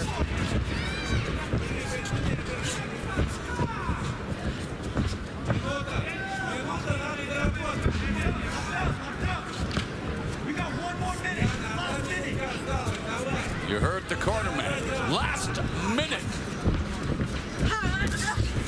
Batara with another attack that is thwarted by Saragova, in the center of the cage, pawing at Batara with the jab. Batara, meanwhile, trying to fire off everything with bad intention. She's giving it everything she has. You can't ask for anything more. I appreciate the effort by Kira. Trying to make it a fight against Ofarago, doing a good job of neutralizing Batara, using the jab effectively here in the third round as Batara, though, closing the distance. Again, changing levels, a sprawl by Ofarago, who has shut down Batara's takedown attempts all fight long. All fight long. Nice job trying to sit out through there. Kira almost getting the back. Just no time. Kira Batara gave it her all until the final bell. 15 minutes in this flyweight fight as Ofarago and Batara embrace. How do you have it? And why, sir? Well, let's be honest. This should go to Diana. I want you to always be honest, my friend. But to me, yeah, she gets the win, but you got to be impressed with the effort of Kira and what she brought in a fight when she was a last-minute replacement. She fought her butt off. I really appreciate everything she did. And watching in real time, what are areas that you would like to see Ofarago continue her growth? And let's face it, there's nowhere to go but up because she's 23 years old. This is her 5th professional fight. I mean, there is so much growth still to be done. But you can take a look at just simple things. When Diana is circling towards her left, she moves very well. When she's circling towards her right, it's not quite as clean, it's not quite as well done, and you see that Kira was able to get into her. So these are the things, it's just a matter of repetition, and going back to practice, and just doing it over and over. And we await the official decision, but for Ofarago, again, not knowing her opponent well, the circumstances, you would have liked to have seen a little more aggression in that third round. Yeah, that's the whole point. When you get that point where you've worn your opponent down and you have her in a position where she's second-guessing what to do, now it's your turn to say, okay, let me show you what's going to happen and make it happen. All right. Michael C. Williams standing by with the name of the winner. Ladies and gentlemen, having gone the distance, we'll go now to your 3 judges at cage side. All 3, Marcel Valera, Jaron Villel, Robin Veal, have it the same at 30-27 for the winner by unanimous decision, the Hannah Pantera of Ofarago. Diana Ofarago, number 9 ranked flyweight, keeps her undefeated record intact as she improves to 5-0 overall, 3-0 in Bellator MMA. A gutsy effort by the debuting Kira Batara. Let's go back to the fight desk and Amanda Garrett. Maura, you stole the words out of my mouth. A gutsy performance by Kira there. She took the fight, which she found out Sunday, I think it was, but Diana comes out with the win yet again. Yeah, I mean, Batara came out aggressive, wasn't able to get the reach, wasn't able to get the takedowns. She's a phenomenal wrestler. Just wasn't her night. I mean, on a short notice fight like that, but she showed a lot of grit. That's what I want to see out of these young talent. Gutsy again, too. Gutsy, like, grit, yeah. So, but Ofarago looked phenomenal. I think she did everything she had to do. I would like to have seen her try to go for the finish a little bit more. But Batara's tough. She's great. She knew if she left herself out of position, the Batara would go ahead and attack. So I thought it was a great performance by both females. It is. We have one more fight on the prelim card. We are gearing up for the main card. It's going to be absolutely incredible. We have 2 more fights. Excuse me. That is just how good this night has been. I want to talk about what is coming up in a month from now because the main card tonight leads to what we are going to see in a month, April 15th in San Jose. 2 title fights in one night, and one of them a rematch. We can't wait to watch. The top dog is Patricio Pitbull, the champion, undefeated AJ McKee, who will be able to claim themselves the greatest featherweight. Oh my God! All those guys think they can beat me, but always they fall. What a right hand! A walk-off KO! Come, I'm ready for you. Don't take it personal, Pitbull, but I got a leash in the kennel waiting for you. The mercenary claims another victim. Let's go!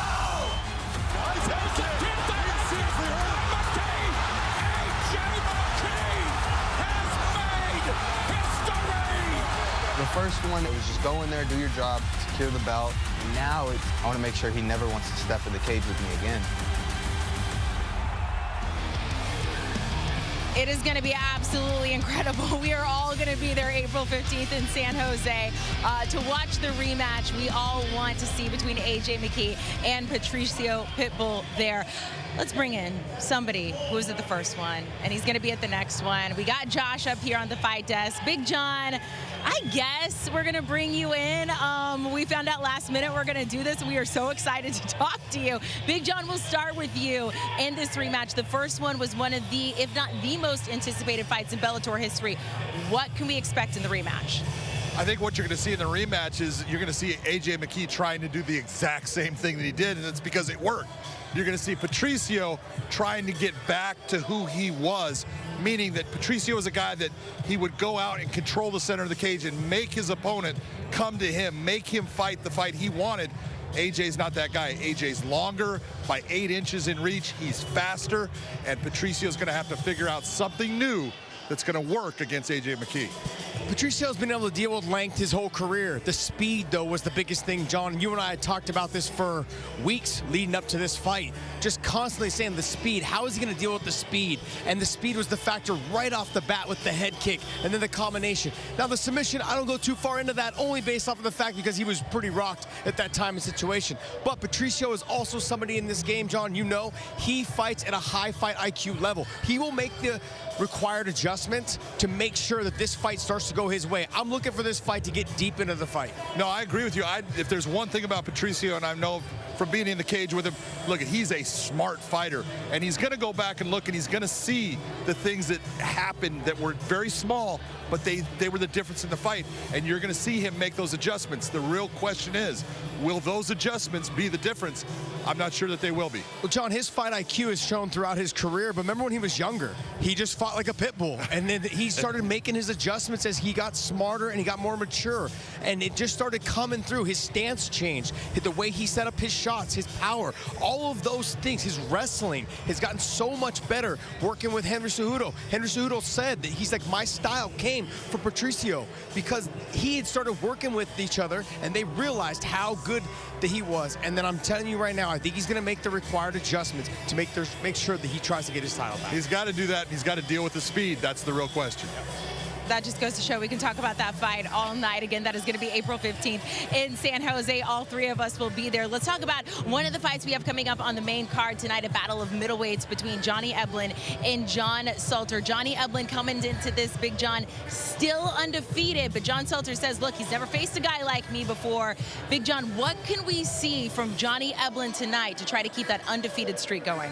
Well, I think John Salter is right. He has not ever faced anybody like John Salter, but he has faced good competition. He's faced a variety, guys that wrestled, guys that were good in the stand-up, and you can take a look that when Johnny goes after people, he goes after them to finish. He's got power. You know, he's gone through all these different nicknames, and one of them was Diamond Hands. Now he's the Human Chico, but look at the power he has.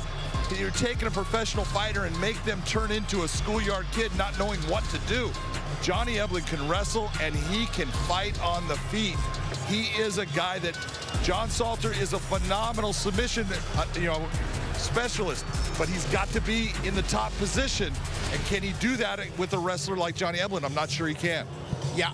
My concern, though, John, with Johnny Eblen is the same thing that you and I have talked about forever. You've taken wrestlers that fall in love with their hands. We've seen it before in the past. Will he fall victim to that again tonight? Now, in terms of on the feet, he may overextend himself. He is still a young fighter. I know he's undefeated, but he hasn't fought anyone at the level of John Salter. Now, I believe Eblen has all the tools to beat John Salter, from the wrestling to the striking to the explosiveness, the youth. All of those things obviously favor him, but can he capitalize in a moment like this? We've seen fighters before in the past sometimes wilt at the highest level of competition. This is a huge jump up for Johnny Eblen. No, it is, and the one thing he's got to be very careful with John Salter takes the back in all kinds of different ways. He needs to be very careful of letting his back get taken by John. Let's talk about John Salter a little bit more, and Josh, I want to start with you here because, look, he's actually coming off off a loss into this fight to Gegard Mousasi. And you said this week we're going to know in about the first minute if he has his confidence going into this fight coming off that loss. Yeah, it's really going to come down to, John, you and I have talked about this repeatedly, is that is he going to come forward? Is he going to push the pace? Is he going to really put Johnny Eblen on his back foot and make him feel paranoid, or not just paranoid, but make him feel uncomfortable in that cage? There's that black line that circles the cage up to the fence, right? You have the black line. If he can put Johnny Eblen in that range to make it easier for him to get the takedowns and start pulling him away from the fence after he pushes him down, then you can start to watch him set up all of his submissions. He takes the back better than most fighters that I've ever seen, and he works for the side chokes, he works for arm bars, he looks for every finish he possibly can. But can he put Johnny Eblen on his back foot between that black line and the cage? That's going to be the question, John. Absolutely right, because no one's been able to do it to this point. Can John Salter do it? We're going to find out. Big John, we appreciate it. We're gonna don't blow his head up anymore. Calm down, guys. Run along, John. Back to the cage. I love John more than anyone here. And John, don't let that go to your head, okay? We had a little text exchange earlier this week. We'll talk about that after the show. Again, that main card kicking off 8 Central, 9 Eastern on Showtime. More prelim action. We got 2 more. They've been incredible so far. Coming up after this. Hey, Bellator Nation, follow us across a large array of digital platforms and stay up to date on everything you need to know. Like us on the Bellator Facebook page and see exclusive videos. Follow us and get instant updates on Twitter at Bellator MMA and get a chance to have your tweet live on the broadcast. See amazing pictures on Instagram at Bellator MMA. Join Bellator Nation today. The new Bellator MMA app is here. New look, new features, new fights. Watch live weigh-ins and prelims. Share your fight picks. Earn points and badges as you rank up to the heavyweight division. And stay up to date on events, rankings, and news. For all the latest features, download the new Bellator MMA app. Available on the App Store and Google Play. Bellator kicks into high gear. What a comeback! With 2 top-ranked featherweights vying for a guaranteed title shot. Flying knee knockout artist Adam Borics. And there's that knee! Faces a red-hot Mads Burnell. Fantastic finish by Burnell. Plus, former champ Phil Davis makes his return. Against the heavy fists of Julius Angliskas. Bellator MMA, tonight live on Showtime, where warriors rule. I swear March must be spelled M-M-A-R-C-H. Another birthday boy this month. Romero Cotton turned 32 March 6th. He's 5-0 as a pro and in Bellator MMA. He takes on Bellator newcomer Freddie Sandoval in this 185-pound contest. Now, on his way to the cage, this is Freddie Sandoval.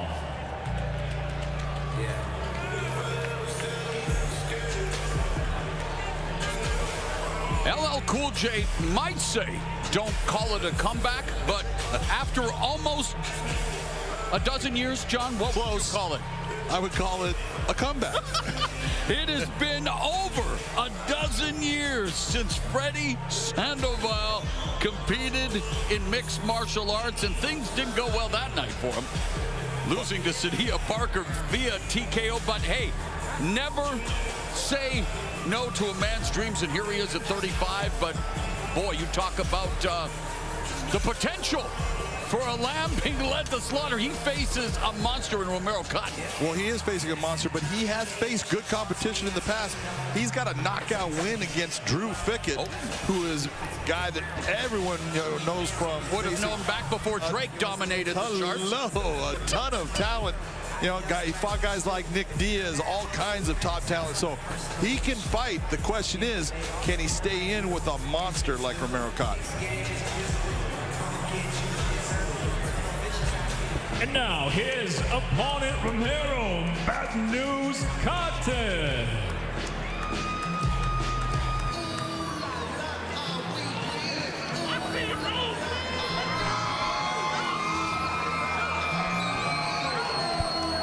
Nice welcome for Romero Cotton. He's fighting out of San Jose, California with AKA by way of Hutchinson, Kansas. Previous 3 wins have come in the opening round, as you see, was a 3-time NCAA Division II national champion, University of Nebraska at Kearney. His 5-fight Bellator winning streak at middleweight, 3rd longest active streak in the division, behind Johnny Eblin, who we will see later tonight in the biggest fight of his life against John Salter, and Tokov's 6-fight win streak. Yeah, the big thing with Romero Cotton, look, there's no doubt about the skill. This guy's got it all. He's a great wrestler. He's got heavy hands. He is strong as a just unbelievable monster strength. The question is, can he stay healthy? Because he's had fights that have been canceled based upon getting ill, things that have happened. He just has had no luck. He's going to start that luck here tonight, possibly. So, a knockout. Well, a win tonight, and he will share first place with Johnny Eblin and Anatoly Tokov at 6. But again, we will take a look at what makes Romero Cotton so good.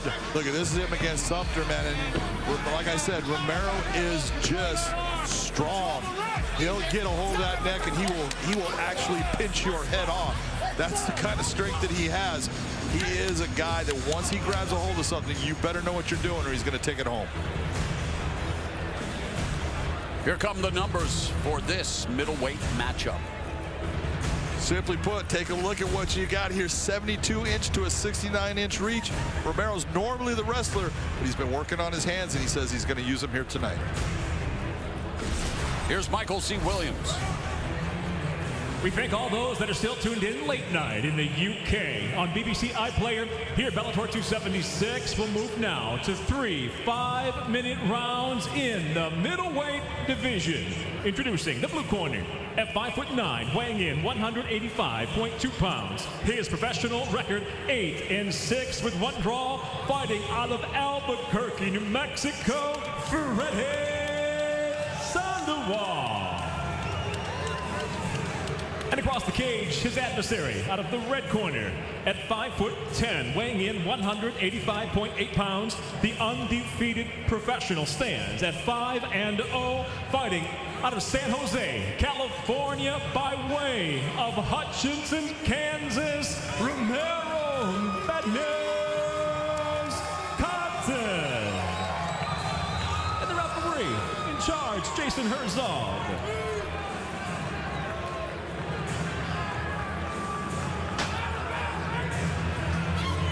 Cotton fights for his daughter, Aaliyah, while Sandoval says his greatest strength is the ground game, but against a guy who was the first ever 3-time champion in the over 100-year history of Nebraska Kearney University in wrestling. Be careful what you wish for.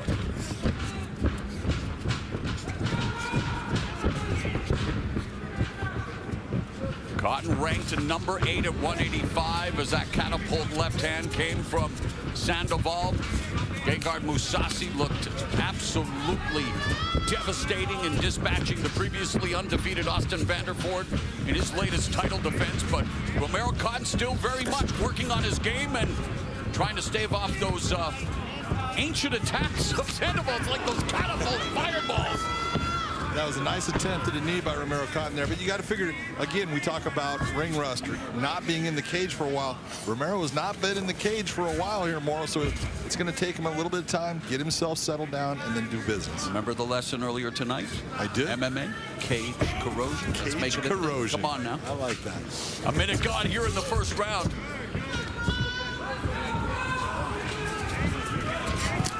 Body kick by Cotton. And there you talk about timing, but it's Sandoval going for the submission. I almost thought he ran right into the knee of Cotton, but it turned out Sandoval knew exactly what he was doing, John. Almost an M&R roll there. Well, I don't know if he knew what he was doing. He made the adjustment, but now he went for the heel hook, but not a good thing to do when your opponent, you don't have control of your opponent's body, and this is where Romero Cotton is just a monster. He has to adjust to this offensive onslaught. Sandoval was shelling up, but not returning fire, and Romero Cotton, yeah, he is eating good tonight, feasting on Freddie Sandoval, improving to 6-0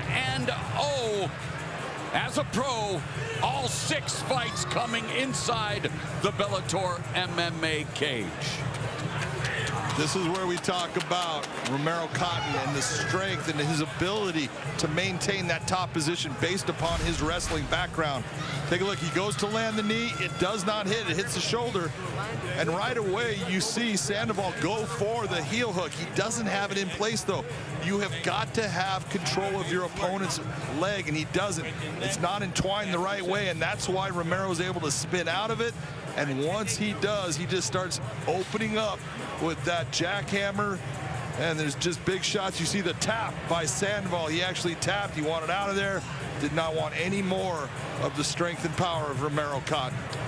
Big shots. Sandoval finding out in a painful way that Cotton is anything but soft in the Bellator MMA cage.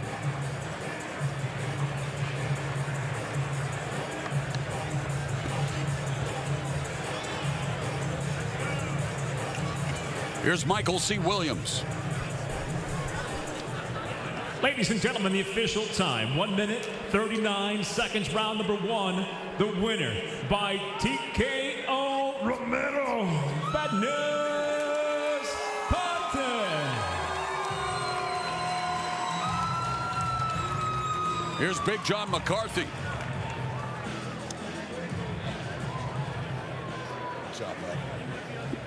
Ladies and gentlemen, I am here with Romero Cotton. Romero, you have had a hard time getting back in this cage. It's been a while. You had some illnesses and things happen. How did it feel finally being back in here? Oh man, we had some injuries last year. Caught the COVID, kept us out the last one, but feels good to be back in here, man. I feel at home. You look like you were in the beginning, kind of just taking your time, backing away at times, just taking and slowing the fight down. And when you decided to explode, it was pretty awesome. Coach said to relax. We was back in the back getting all amped up and stuff. He said, hey, calm down. Go out there, take your time, circle around, and look for your shit. And that's what we did. When you went for the knee, it hit the shoulder. It didn't hit him in the head, but he went for that heel hook. You had this like smirk on your face like that ain't going to happen, and then you opened up with the ground and pound. Hey, man, I work with Yuri Simone's and my coach Ron Kessler, man, so it's like I see that type of stuff every day, so I feel like there wasn't nothing there, and so I knew it wasn't going to happen. Well, I want to congratulate you on a big win. Congratulations. Ladies and gentlemen, give it up for Romero Cotton.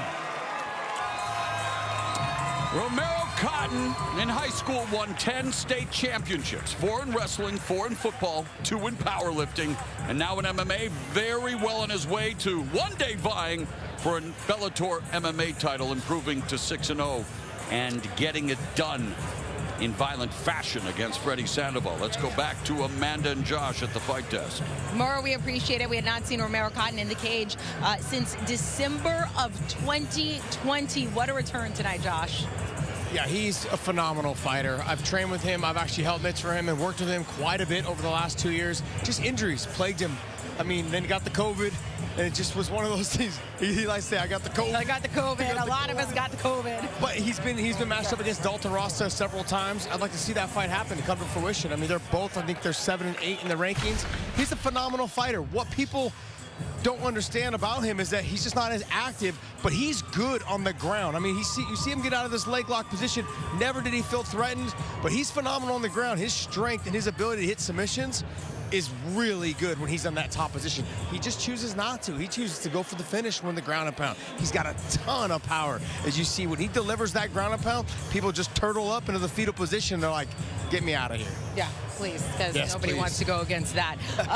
You trained with him. You also trained with Mads Burnell, who is going to be in our main event tonight. So many implications in this main event. The main one is it is the biggest fight of their lives tonight. Mads Burnell, Adam Borics, because they want a shot at the title. Bellator's featherweight division has seen its share of classic comebacks. Never count Joe Ward out of a fight ever. Fantastic finishes. There's the top. He got the finish with less than a minute left. That's a championship performance.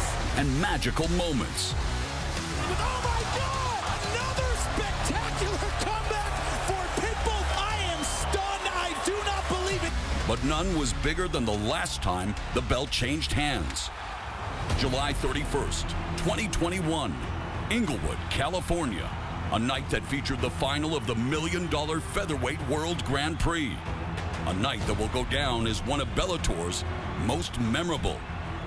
Two-division world champion Patricio Pitbull, the pound-for-pound king, faced 17-0 phenom AJ McKee in an eagerly awaited showdown. And what occurred in the first 2 minutes of round one shook the Bellator featherweight division and the MMA world to its core.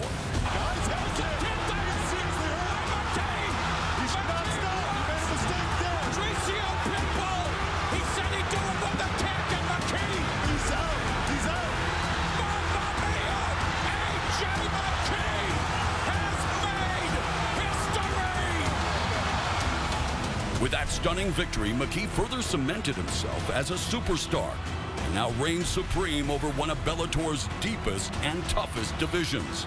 I think a lot of people were kind of in awe, like, damn, he did it. And he did it exactly how he said he was going to do it. I had a lot to prove, and I needed to welcome the world to who Mercenary was.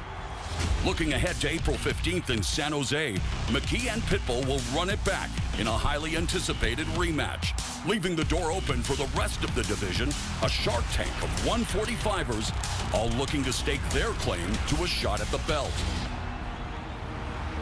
Tonight's main event features two men, both ranked number 2, both impatiently waiting for their chance to challenge for Bellator's 145-pound spotlight. Adam the Kid Borics enters the cage with an impressive 17-1 record, featuring an array of finishes that showcase his well-rounded skill set. And while his nickname may be the Kid, the Hungarian fighter has shown he has what it takes to be the man. He's not ready for me. I know I will finish him, and he already knows it. His opponent, Mads Burnell, a Danish fighter who currently rides a 7-fight win streak and has quickly climbed the rankings since joining the promotion in 2020 and is ready to prove he belongs amongst the division's elite. To be the best, you gotta beat the best. My mission is, of course, gold. I want that gold belt around my waist. Nothing more, nothing less.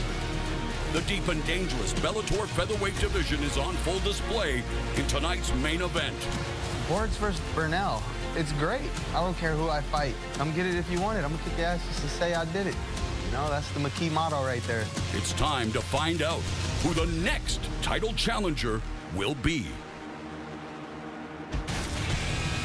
And that brings us into our main event tonight. And Moro talked in that about just how deep and how talented this division is there. You see Mads Burnell, Adam Borics. Whoever comes out tonight will be the new #1 contender. We can't wait to watch it unfold here. Let's start with Adam Borics, Josh, because he's on a 3-fight win streak, so that's great. But that 4 fights ago was a loss to Darren Caldwell. It shook his confidence. He told us that, and he said, fight by fight, I'm feeling a little bit better. But that can't even be in his head tonight.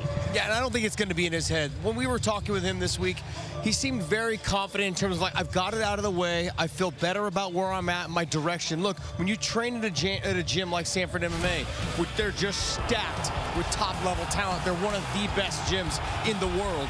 And just knowing that every day you go in there, it's a fight. It's a fight for your life, whether it's wrestling, whether it's jiu-jitsu, or whether it's kickboxing that day. He's fighting for his life in there. But he, I think, has now found a rhythm back onto where he was. I just want to see if he can go out there when the bright lights turn on and get back to what we're seeing in this highlight package. I want to see if we're going to see the flying knees. I want to know if his confidence is enough to put his combinations together, from the striking to the kicking, and then even utilizing his wrestling. There's no one out there has said that he can't wrestle. He can wrestle. And not only can he wrestle, he's got some submissions under his belt as well.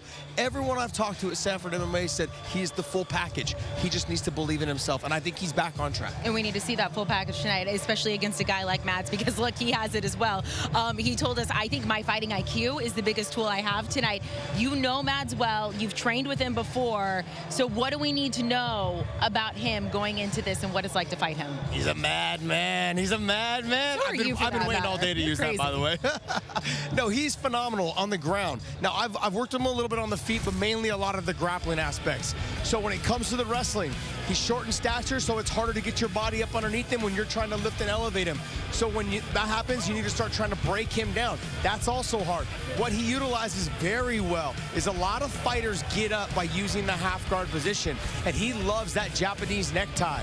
And so he goes right from that position to a Dars to an Anaconda. He mixes it all up very well in those transitions, and when you turn too much, he takes your back.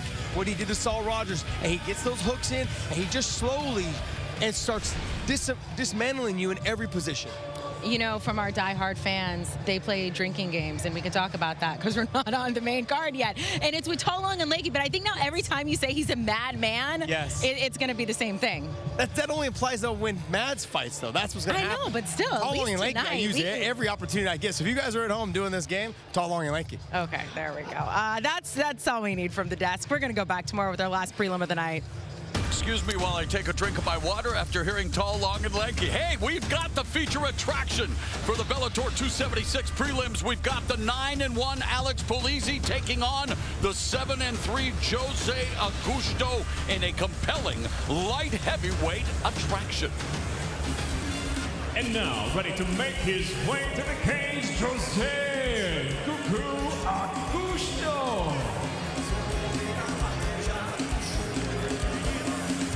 Believe it or not, John, Jose Augusto, he turns 30 on March 28th. The parade of March birthdays at Bellator 276 continues. He is coming off a loss to Anthony Johnson at Bellator 258 last May. But, man, first person to almost knock out Rumble Johnson before he was stopped by Anthony Johnson. And while we have a quick moment, want to wish Rumble Johnson a speedy recovery. Hope to see him back in the Bellator MMA cage, but more importantly, hope to see him healthy. Tell us about Augusto and what he brings to the Bellator MMA cage in his third fight under this promotion's banner. Now, what Augusto brings is he brings a dynamite stand-up game where he's got power in his hands. He moves well. His ground game is not bad.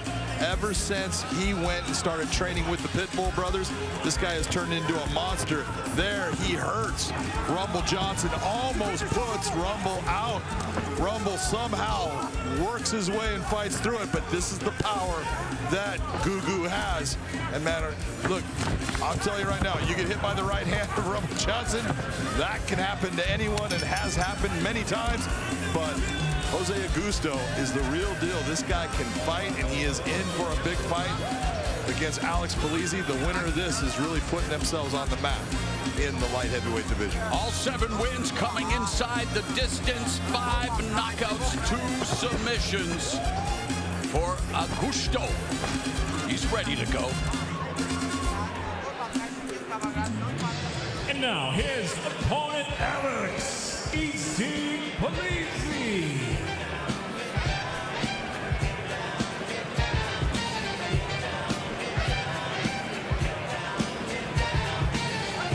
Alex Polizzi has been getting down all right, and he has had plenty of success. Has won 9 of his first 10 fights, has bounced back from his only loss to Julius Anglikskas with back-to-back victories, including one over Grant Neal at Bellator 266 last September. Of course, Anglikskas will face former Bellator light heavyweight champion Phil Davis coming up in our co-feature on the Bellator 276 main card. But Polizzi, again, 30 years of age, John, and there's plenty to like. There's a lot to like about Alex Easy Polizzi because this guy can fight in all ranges. His wrestling is good. His stand-up is good. He will take a shot. He had the setback against Anglikskas, but that was a fight where he just was not able to figure out the standing game of Anglikskas. But this is him against Grant Neal, and these guys went at it. This was a war back and forth. Both guys taking huge damage, showing unbelievable heart. Right there, the power bomb by Alex Polizzi, undefeated except for one time here in Bellator, 3-1. This guy can really fight. His ground and pound makes the godfather of ground and pound, Mark Coleman smile ear to ear because this ground and pound is nasty. Let's take a look at the numbers for this feature preliminary bout at Bellator 276. You know, the real thing to look at here, that 6 foot to 6'3", the one person that gave Polizzi problems was the tall Julius Anglickas, so we'll see if he's figured that out now. Here's Michael C. Williams. Tonight here at Family Arena, the time has come to conclude the Bellator 276 prelims, and we'll do it with 3 5-minute rounds in the light heavyweight division. Introducing the blue corner. At 6'3", weighing in 206 pounds, his professional record, 7 wins, 3 losses. From Paulo Afonso Bahia, he fights out of Natal, Rio Grande do Norte, Brazil, presenting Gugu Jose Augusto. And across the cage, his adversary out of the red corner at 6 foot, weighing in 204.4 pounds. As a professional, he's near perfect, 9 victories, just 1 defeat. Fighting out of Las Vegas by way of Madison, Wisconsin, Alex "Easy" Polizzi. And the referee in charge, Kerry Hatley. Alex Polizzi has 4 first-round finishes, 2 knockouts, 2 submissions. Jose Augusto, 6 first-round finishes, 4 knockouts, 2 submissions. That's what you work for. You ready? You know what I'm trying to tell you. Don't blink for Bell and round number 1.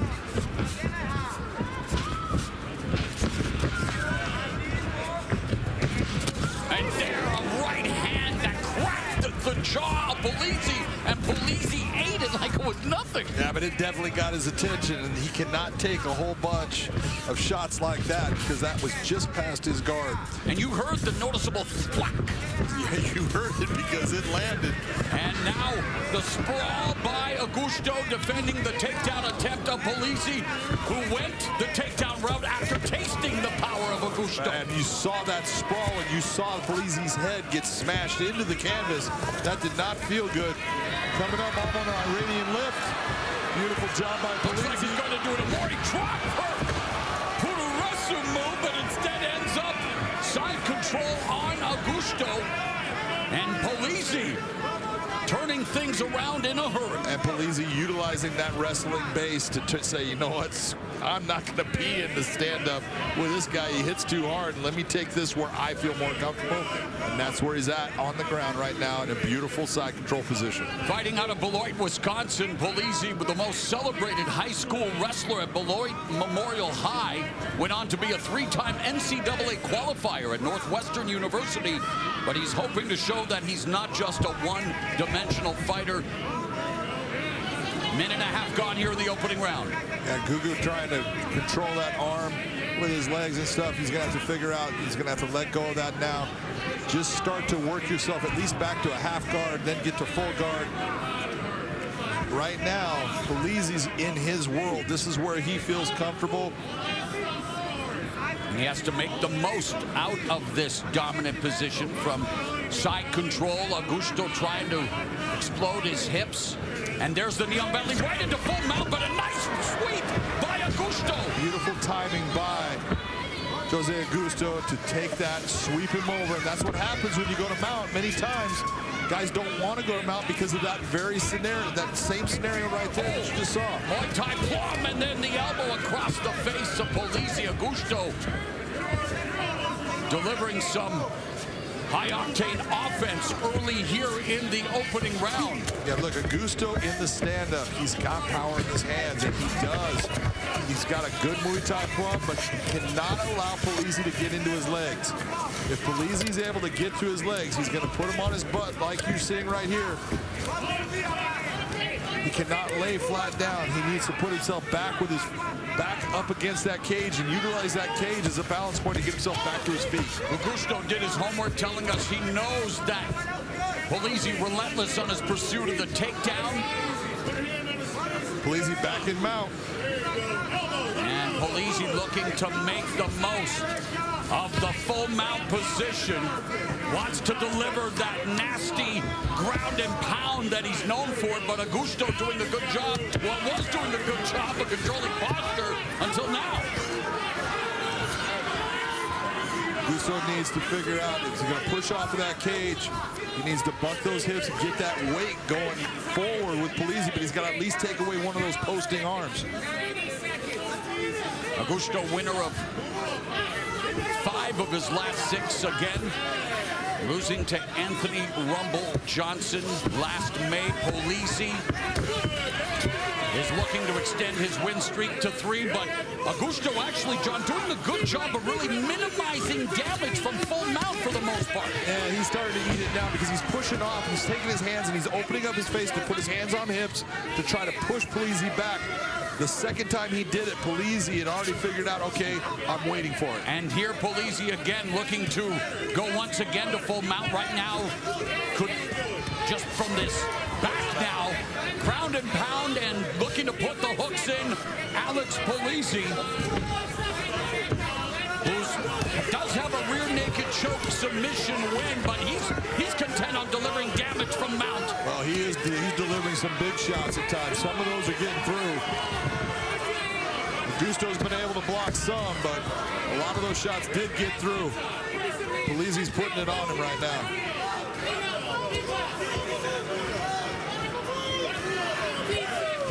Alex Polizzi putting it on Jose Augusto. Augusto neutralizing his posture, hoping to escape, and he will escape the first round, but a tough start for the Brazilian. Easy up, man. And while Polizzi didn't exactly make it look easy, he was definitely full value for your 10-9 score on your unofficial scorecard. Oh, no doubt. He gets it, but you can take a look. That was a tale of 2 fights. Because when it was on the feet, look at Augusto was doing good and he was landing heavy shots. Polizzi, once it hit the ground, he was the dominant fighter, and he definitely wins that round 10-9. That 1-2-1-2. He's loading up that right hand. We'll get right underneath it, just like we did before. He sprawls, push him up against the cage, right? Você agarrou com ele ali, esquece essa joelhada no clinch. Nada em clinch, volta pro seu jogo. O seu jogo é na meia. Attacks with that hump, right? Which gets his hands on your hips, right? So if you keep those knees high, he goes on those hips, big hands. Give me some big shots. You good? Good? Go right there, bud.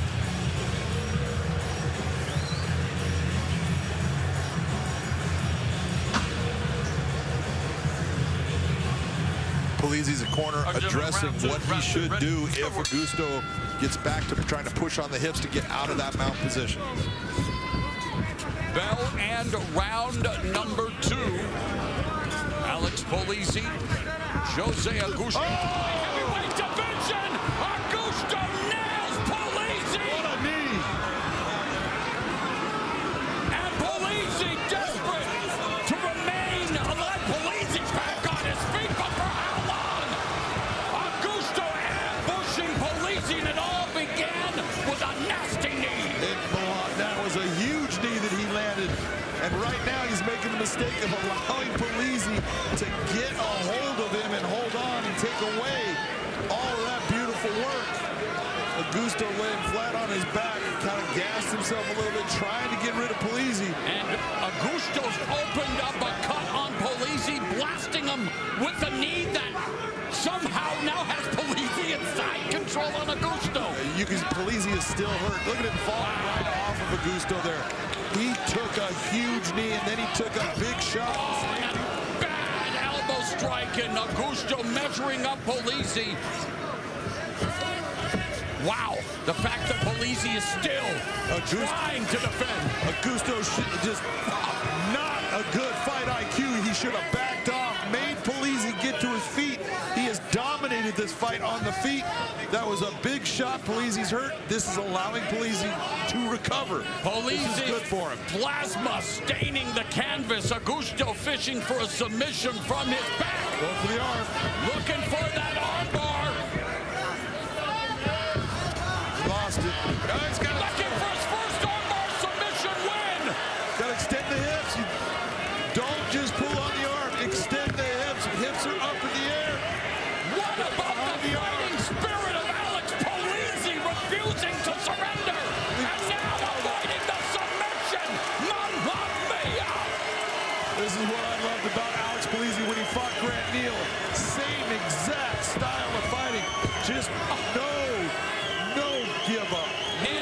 incredible display of the heart and guts by Alex Polizzi. And you're right, not taking anything away from Alex Polizzi, but not the highest fight IQ from Jose Augusto. No, big mistake. Polizzi stepping over in the mount on top. That's a nice job by Polizzi. This can give him some time to recover from the heavy shots he's taken, but Augusto had him hurt, and it's the wrestling of Polizzi that has given Augusto problems. He should have backed off, made Polizzi get to his feet. But these are the moments that you go back and you can look at, and you'll see it. But at the time of the fight, it just wasn't there for him. After absorbing what would normally be a knockout-inducing knee strike, Alex Polizzi somehow finds himself in top position and taking it to Jose Augusto. How did we get here, John? I'm telling you right now, Alex Polizzi couldn't tell you, because I don't think he's going to remember much. Unbelievable. Instincts, adrenaline, and the heart of a warrior, Alex Polizzi. Fighting out of Beloit, Wisconsin. The chosen few gym and extreme couture. Ground and pound. His calling card, Alex Polizzi, despite being bloody, despite being rattled, is trying to vanquish Jose Augusto. This is the second time Augusto has almost had his opponent out in the Bellator cage and is now in trouble and almost to the point of losing the fight. He rattled Rumble Johnson, had him hurt, ended up being stopped. He rocked Alex Polizzi with a nasty knee and is now on the verge of perhaps being finished via ground and pound with less than a minute left in the second round. Polizzi, he's amazing right now because he is tired. He's been hurt. He just keeps on grinding. Augusto being as tough as you can be. No give up in him. Polizzi switching.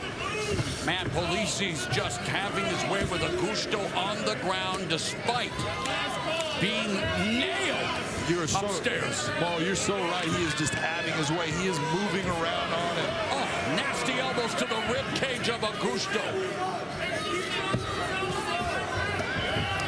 An incredible round, an incredible display of Alex Polizzi's fighting DNA. John, so much to unpack in what has been a sensational second round, but Alex Polizzi ends up on top heading to the third. Wow!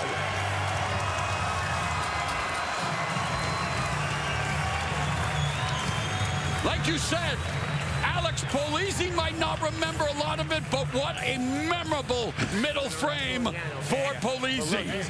Let's take a look at what started this whole thing. Here comes the flying knee. Look at how it lands flush, Moro. I mean, you can't land it any better. Polizzi eats that. He is seriously hurt, but he sticks with it. Check this out. That lands as clean as you're ever going to find. That's amazing that it did not put Alex Polizzi out. That jaw should be tested for titanium, Look John. at this. Look at this. Oh, my God. Unbelievable. Take a look at this. Let's see real speed. Watch how fast. Oh! Popped his head back like a Pez dispenser. And then it goes, he's on top. He's got the arm bar. But he doesn't do the right things. Take a look at the legs. The little things make the difference. Polizzi comes out on top. And from that point, he puts it on Augusto. This has been an amazing display by both guys. You grow by overcoming adversity. Alex Polizzi must feel like a giant heading into round 3. What a fight, and what a second round it was. And now for Jose Augusto, wasted opportunity in that second stanza. Oh, absolutely. You know, things led to mistakes that put him in bad positions because he was in control of that round. He had that round. He had the fight. Just didn't use that fight IQ that we talk about all the time to think about how to put Polizzi in a bad position. Polizzi, staring at Augusto, has recovered as much as can be expected and showed that in that second round while continuing to take the fight to Augusto. Looks for the takedown, the sprawl by Augusto, but immediately Polizzi takes the back. Yeah, there was the sprawl, but you saw Polizzi come out under, and now he's got the neck. And Alex Polizzi take a bow. After almost being finished, Polizzi storms back to finish. Jose Augusto recording his second rear naked choke submission.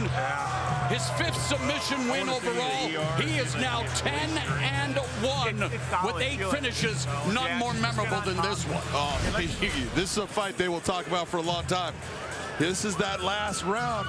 You see Augusto gets the sprawl, but Polizzi just ducks out under, comes out on the back, and right away locks in the rear naked choke. And Augusto is he's exhausted from the prior activity of the 1st and 2nd round. Nothing there to stop it. Choke's locked in.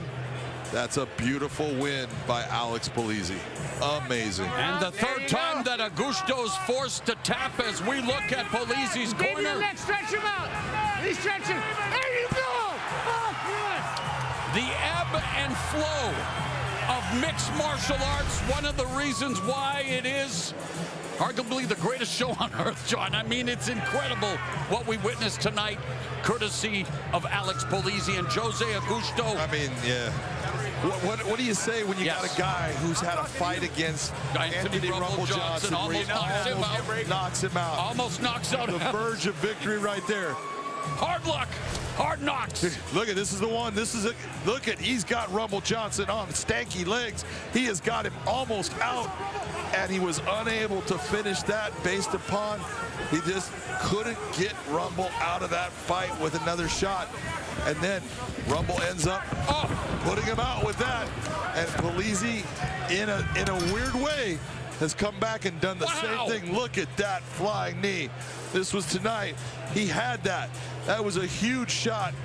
Polizzi in trouble, and here comes the end with Polizzi getting the rear naked choke. The Brazilian on the receiving end of the Mata Leon, the lion roars tonight in the form of Alex Polizzi. Anything but easy, but wow. An incredible reversal of fortunes here tonight. Let's go to Michael C. Williams. Ladies and gentlemen, inside the Bellator cage, the tap by way of a rear naked choke, just 49 seconds into round number 3 by submission, Alex Polizzi. Let's go to Big John McCarthy. Brother, I am so impressed with you. Do you even remember the 2nd round? I think I ended up on top, but outside of that, things got a little crazy. Okay, I want to tell you that was just an amazing fight. If you can see the replay on this, if I could turn you around and you can see anything, there was some unbelievable moments in this fight. You had a beautiful 1st round. Your wrestling was a difference. He was actually getting to you on the feet. You took him down. You controlled all of that. Beautiful work. The 2nd round starts, and you end up getting hit with a knee. Do you remember being in trouble from the knee that he landed? No, but maybe that's for the better. Because, I mean, according to my memory, the whole round I was on top and pushing that pace. So, well, we're going to go with that. We're going to say that you were on top the whole round because you survived a vicious knee. You were in trouble, and he was going after you, and your tenacious attitude, you're never say die. You just stuck with it, and you ended up on top and doing great work in the 2nd round. Going into the 3rd round, how were you feeling? You know, I can feel it now a little bit in the cheek. I'm guessing that's where the knee hit. But, you know, I'm blessed enough to have that background in wrestling, and you mentioned that tenacity, even while maybe not sure if everything functions up top, but it's just there it is. That looked nice, yeah.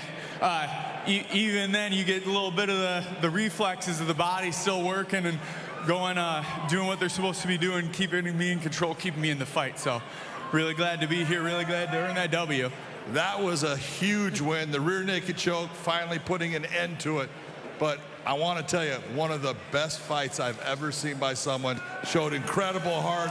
Ladies and gentlemen, please give it up for Alex Polizzi.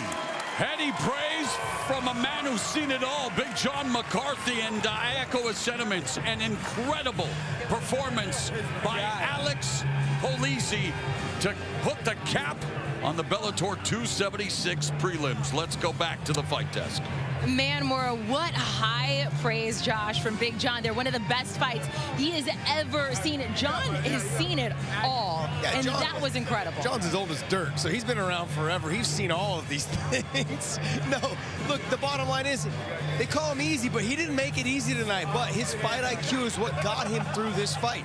When he got rocked, he closed the distance. He tried to grab, tried to hold, tried to slow this fight down. That's exactly what he did. Now, Gugu made some mistakes as well, but I'm just being honest. Alex Polizzi fought a great fight in terms of how to recover, and if you're a young fighter, pay attention to what he did. He did a lot of good things. Now, he made mistakes while he was rocked, but did a lot of good things to make sure he stayed in the fight. Only one loss in his career. It was to Julius Anglickas, who is in our co-main event. That just goes to show how talented he is. All right, there's a lot going on Twitter right now, on social media, because we have had some outstanding finishes here at Bellator MMA tonight. One of them we want to address. Cody Law predicted his knockout at 117 of the first round. Apparently, he wrote this in his hotel room before coming here tonight. We had a guy who's very high at the top at Bellator MMA. He went and talked to his manager, said, yes, this is true. He called a shot that actually happened. That's what's unfolded tonight. Josh, what a finish for Cody Law. Just Babe Ruth style. Let me just point out to the side and just start calling my shots. But he looked phenomenal. It was the right hand, then he slipped under, came back with another right hand, and then he pushed the pace. When he hit him and dropped him with the left hook, what I love the most is he cut the angle to the right and stepped and sat down on that right hand. That was the finishing blow. Beautifully done by Cody Law. We were starting to see people call their shots a little bit more. If you remember, Roman Faraldo, not tonight, but the last fight, he pointed to the guy before he had the flying knee, then he got the knockout there. But let's talk about Roman Faraldo, because he was amazing tonight, creating more viral moments, and he is still undefeated. Yeah, he's like just the walking viral spread around the internet right now in terms of everything he does. It's absolutely amazing. I'm just simply saying, I'm going to go to the glasses over all this stuff, okay? He's absolutely amazing. Seven knockouts. Seven fights, 7 knockouts. 7 finishes. 2 of them flying knees. He is phenomenal. He points, he walks him down, boom, right up the middle between the guard. Beautifully done. And tonight, what he did is he dropped him with a jab, boom, follows up, points at him right there. Cameron was behind him, so for us, we saw it, points at him, lets him know this is over. It's done. He is just a walking highlight reel, and I gotta be honest, I cannot wait to watch him fight on the main card and up his level of competition. I would love to see that MVP fight happen. Were you ever gutsy enough to point at someone? No. I never had power like that, though, either, so I never... Josh Thompson, Amanda Guerra. Okay, we got a great show coming up for you tonight on Showtime. It's already been incredible. Here is your main card. You do not want to miss a single one of these fights. Bellator 276, Adam Borics, Burnell there at the very top. Whoever wins this will be the #1 contender in the featherweight division. We'll see you at 9 Eastern, 6 Pacific on Showtime. Bellator kicks into high gear. What a comeback! With 2 top-ranked featherweights vying for a guaranteed title shot. Flying knee knockout artist Adam Borics. And there's that knee! Faces a red-hot Burnell. Fantastic finish by Burnell. Plus, former champ Bill Davis makes his return. Against the heavy fists of Julius Anglickas. Bellator MMA, tonight live on Showtime, where warriors rule.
was very complimentary of the fact that Taylor was not putting his foot all the way down on the gas pedal. I believe that has now changed. It looks like he's going to go for it. Let's see what he can do here. Nice left hook. I like the shot by Borics. The discipline of Borics here. It's a 23-year-old fighter. Not getting caught up in the brawl. He's waiting for his moments, hands up, using his awareness to stay out of trouble. He wants to be the face of MMA here in Hungary. Another nice left hook. He's timing. Taylor coming in. Taylor taking big shots a matter of time before he paid a price. Borics swarming him.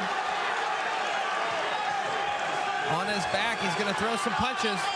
Just trying to distract Taylor so Borics can get his hand under the chin and to the far shoulder.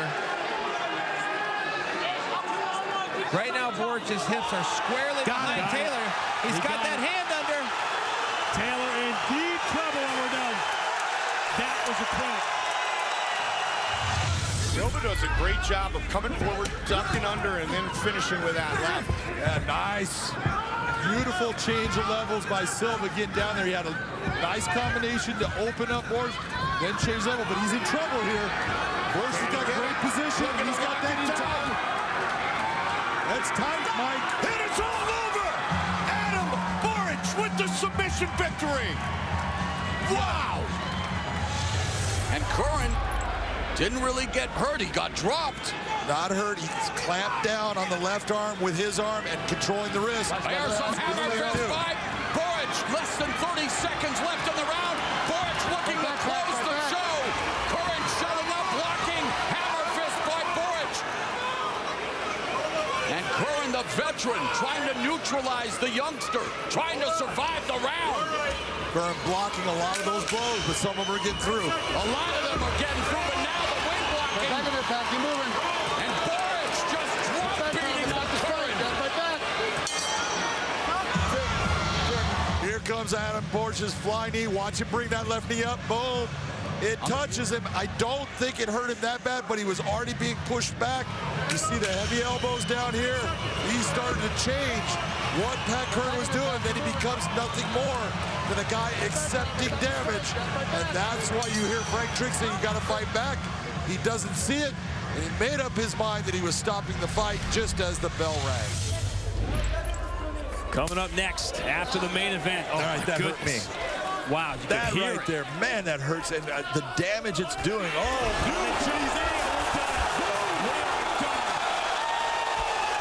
that short knee hit him. Look, he was out, standing up, went down, out. He took a couple extra blows only because of the quickness of what occurred.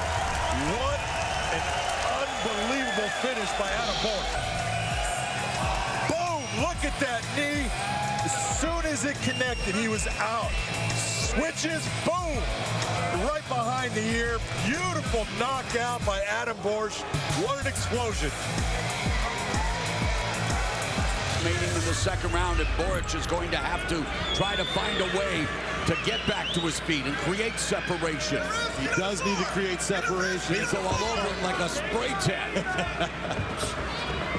He's got that good tan from Florida. Come on, man. A minute 13 now left, and there's that head kick, and now there's the knee! There's the knee, caught him! Borics just caught Pico with the knee! Borics defeats Eric Pico! Mamma mia! Oh my God! Incredible turn of events here at Madison Square Garden. Pico got dropped with that left knee. That was a huge shot. He's starting to try to defend himself, but he's unable to stop what Adam does.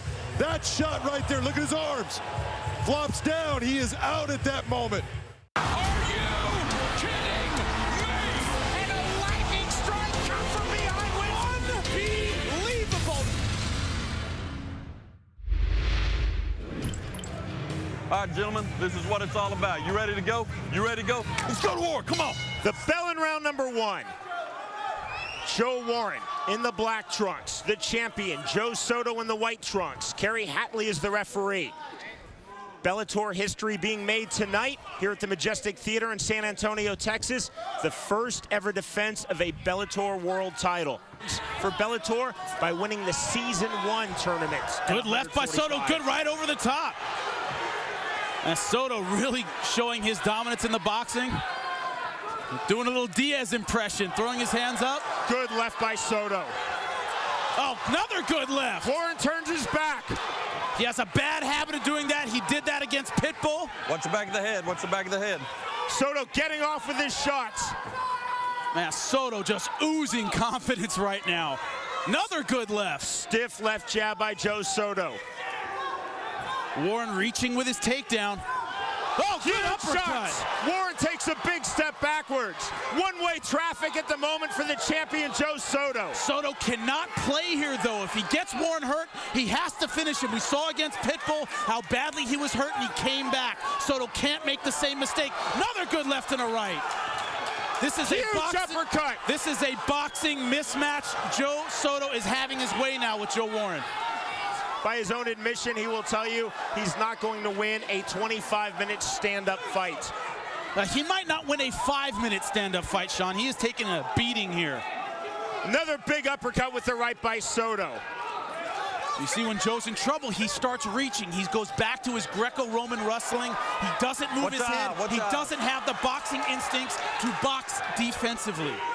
Just vicious shots by Soto. Round number 2 of this Bellator World Featherweight Championship fight. Here we go, round 2, let's go. Joe Warren is in the black trunks, the champion Joe Soto in the white trunks. Jimmy, you have the unofficial scorecard. Okay, oh my God, good right hand by Warren. Now Warren pouncing and looking to finish with hammer fist, raining down the shots. Watch the back of the head. Soto now turning his back. Clubbing shots. Warren now letting go with the hands and the knee. And Soto is out. That is it. Whoa. Game, set, match, Joe Warren. We have a new champion. Unbelievable. Never count Joe Warren out of a fight ever. Marshall pulling out of that single leg attempt.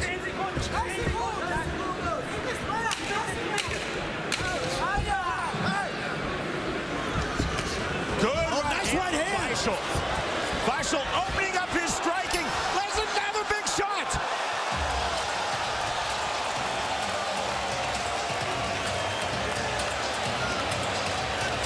John McCarthy stepped in. Is that the end of the fight or the end of the round? No, it's the end of the round. Feischl thought he won, and now he's being told you did not win. That is the end of round 1.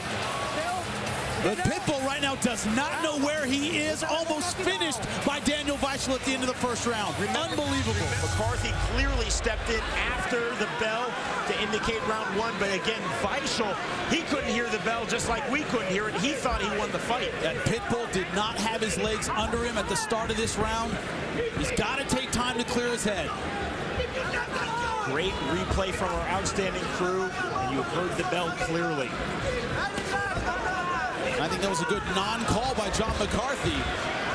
Absolutely. But Feischl trying to make the most of it, landing with, oh my God! Time encountered, and a lightning strike come from behind win for Patricio Pitbull. He retains the world title just like that. Another spectacular comeback for Pitbull, this time on the feet. I am stunned. I do not believe it. Everything going Daniel Feischl's way. Pitbull turns off his legs with one shot. And a steady diet of right hands from Carlisle, looking to get his hooks in. Carlisle's the back, but backdoor escape by Moret, and he stacks Carlisle. Nice job of stepping over the leg by Dan Moret to control the position and keep Spike Carlisle down. He was getting up. Definitely appeared to be going for that, although now he's going for a guillotine. He's going for that guillotine choker with the fence there. That can create a lot of pressure. Spike needs to be very careful. Carlisle's keeping his hands on that leg. That's not a good position to have your hands.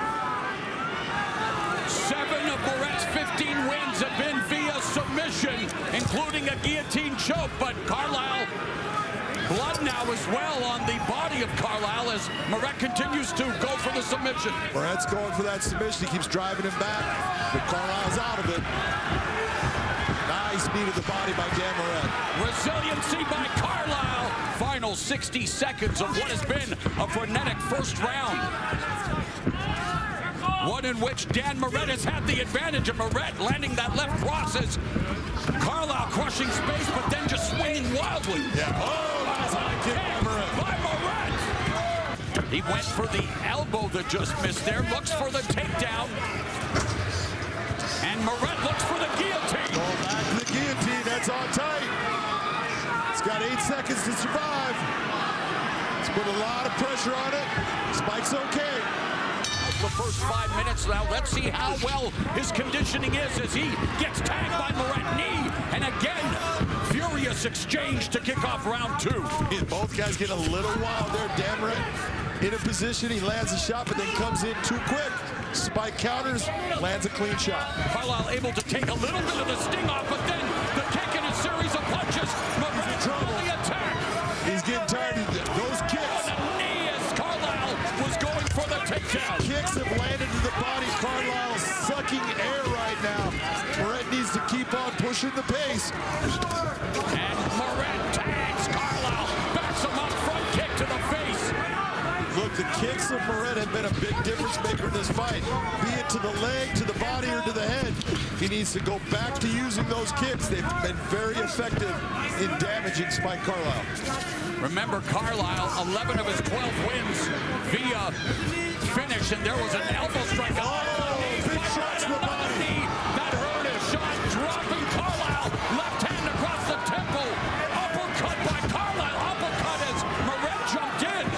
What a fight! Moret needs to go back to the body. If he goes back to the body, Carlisle is in trouble. Seasons beatings indeed between Moret and Carlisle. Not a lot of technique, but boy, are they swinging for the fences. The guts, the heart of Spike Carlisle as he's being mauled by these knees and punches from the hitman Dan Moret. Now the key rear naked choke attempt. It actually is not a good position to be in, but he's got that neck. Spike needs to be careful. Final minute of the second. Carlisle fighting off the submission attempt of what has been a sensational second round.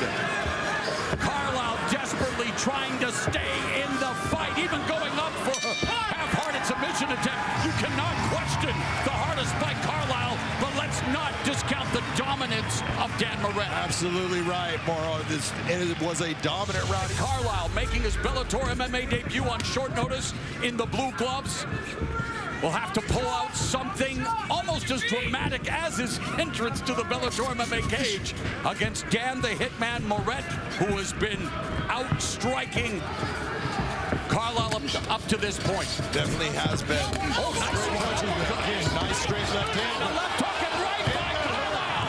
Dan got hurt. Moret is staggered. Back comes by Carlisle. Rising from the ashes. Dan Moret got stuck on that. He's still a little bit wobbly, but Spike Carlisle is exhausted. And Moret sitting down now on his punches, leading with the left cross.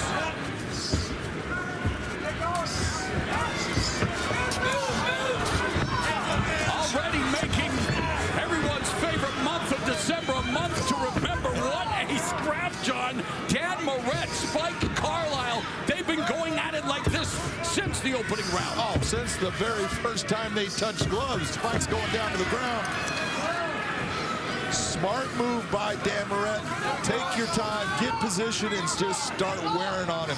Moret training at Henry Cejudo's gym, fight ready, more than ready. Moret wearing down Carlisle. Trying to improve his position, trying to pass. Now has a back foot, is scrambled by Carlisle. Carlisle with an Iranian lift, bringing him up. He gets position. Carlisle's getting his hooks in on his back. Going for the rear naked choke. Past the midpoint of the round. That's tight. High drama. He could get it. He's just got to hold that squeeze. Looking to pull off the mother of all comebacks in his Bellator MMA debut. Moret literally seeing red. Moret is still there. He's going out. It's over. Carlisle has done it. Mamma mia. Don't call it a comeback.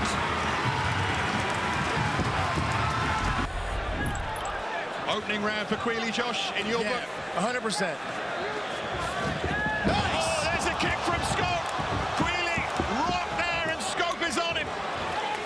That's what Scope needed to do in the first round. He did it in this round. He set up his case with his punches. Scott Queally under massive pressure here. The veteran who has never been stopped. On the rear naked. He's never been finished before. He's got his hips up on top. He's cranking on the neck. Nothing yet, but doing some damage. Queally is in trouble here. This is close to being stopped. This is close to being stopped right here. Referee's having a long look at this. Elbow there from Scope. Queally hanging on here. He's working on that side choke. He had a good position, didn't get it all the way, so he let it up. Laying down the strikes right now. Queally hasn't fully recovered yet.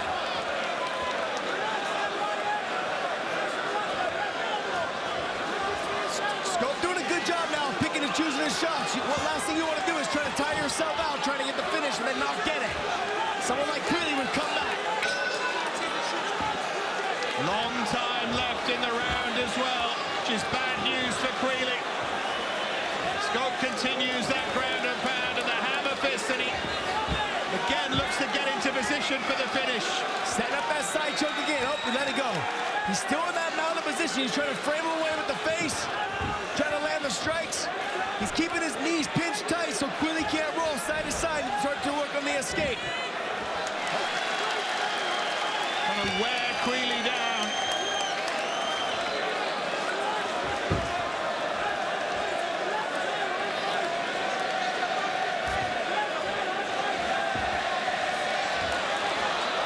Scope doing a good job of keeping the pressure on. Oh, and the reversal by Queally. Biggest roar of the night as Queally gets to his feet.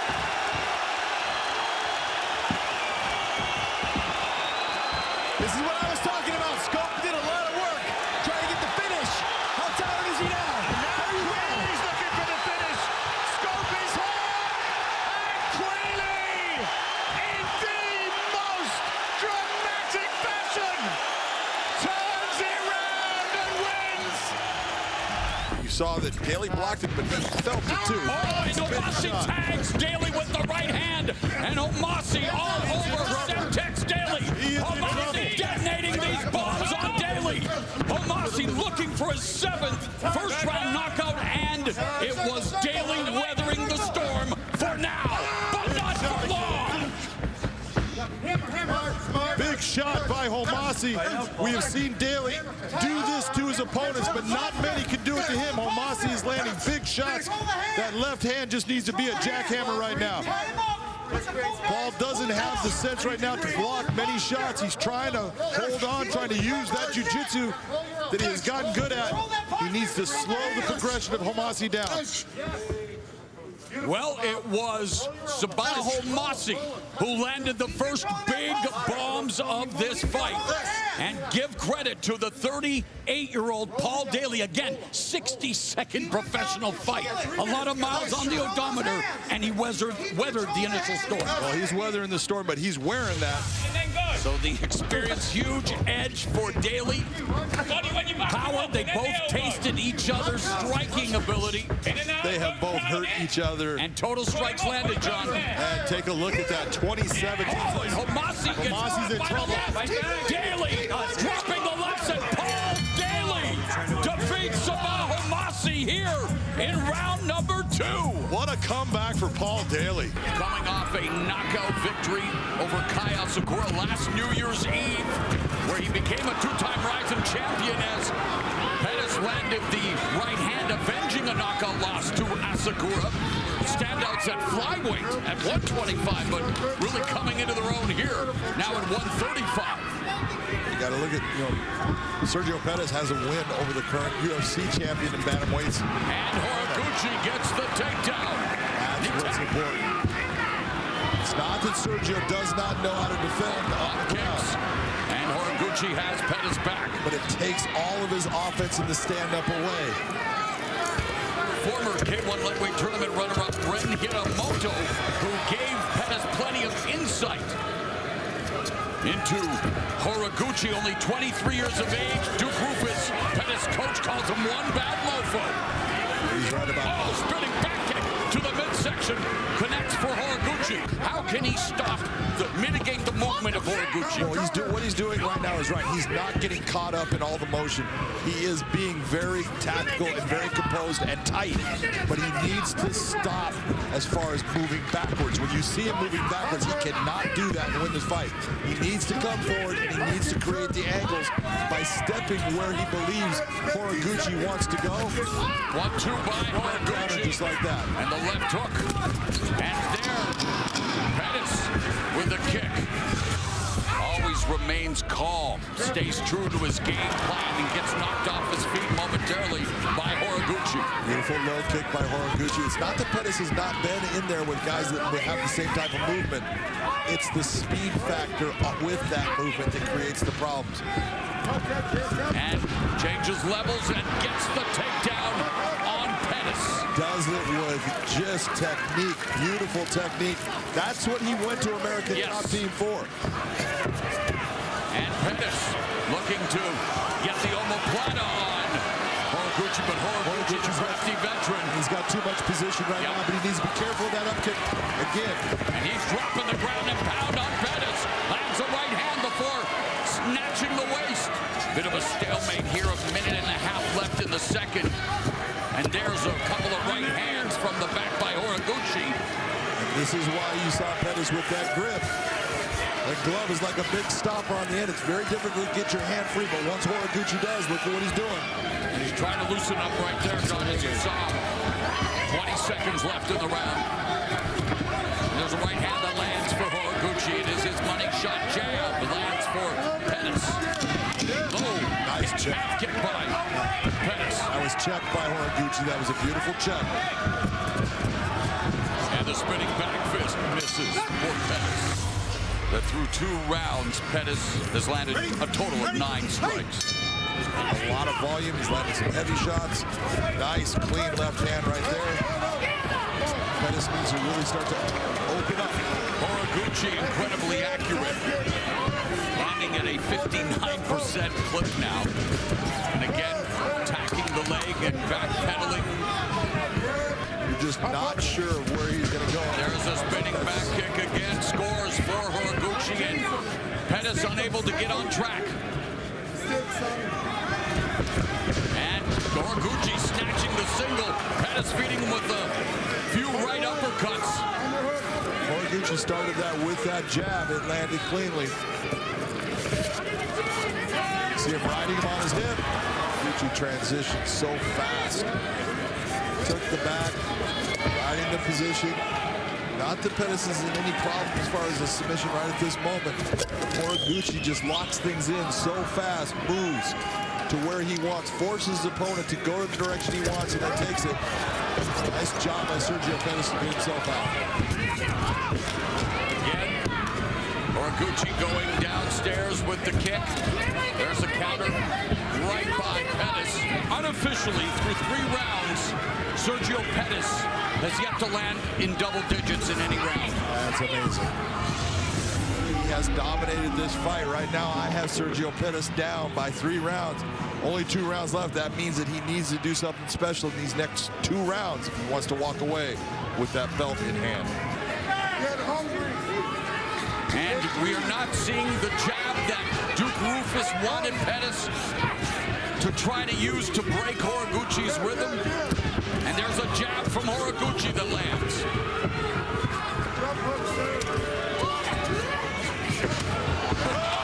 He's out. Are you kidding me? Sergio Pettis pulling it out like we talked about. He had to do something spectacular. Horiguchi winning this entire fight. Take a look, misses with the kick, but hits the spinning back fist. He is out. Look at that shot right on the jawline. Horiguchi is out, going down.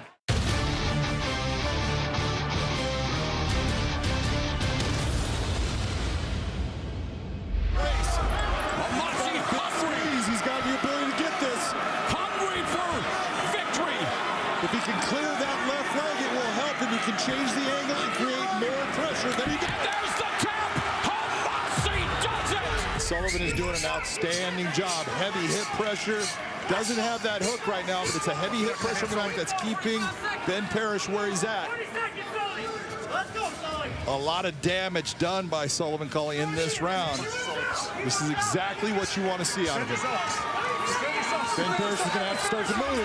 Well, it's obvious that Sullivan Colley has overcome his performance anxiety and fears of not competing like he can because he was brilliant tonight. Sullivan Colley coming up on 2 minutes gone in the opening frame, and Lucas Brennan continues to show why they're so high. He's known as Skywalker after all. Well, this is the one position. Look how he's starting to set up that choke. Now he's in top. You see that arm to the side, boys. A beautiful use of technique right here. That squeeze is on. This is not going to be easy for Ben Lugo to stay with. He is in trouble. He's trying to push on that arm to give him a little bit of space. Get some air in there. Yep. There it is. And beautiful job by Lucas Brennan. To stand in front of him and throw leather. Oh! And McKee responds with a nasty left that drops Shutt. And Shutt seems to be shaking it off, but back on his back and back in trouble. Well, you got stunned by that. He said, come out here and let's throw. Well, beautiful elbow. That was a big one. That elbow strike really just hurt Shutt. That's why he turned. He's in trouble now. Mikhailov really needs to start opening up. Mikhailov from back mount, reining in the ground and pound lefts and rights. Referee Mike Beltran stops it. Mikhailov is 2-0 in Bellator MMA. And of course, when you talk about experience in MMA, conversely, you're also talking about wear and tear. Left kick knockout by Gonzalez, and mamma mia, Chris Gonzalez has just started. Solid. Anytime you get shin against dome, and that's what you just had with that left shin just landing right up against the right side of Syed Awad's head. That was a big shot. That put Awad down. You see him hit the ground hard. He's still there, but these right hands just start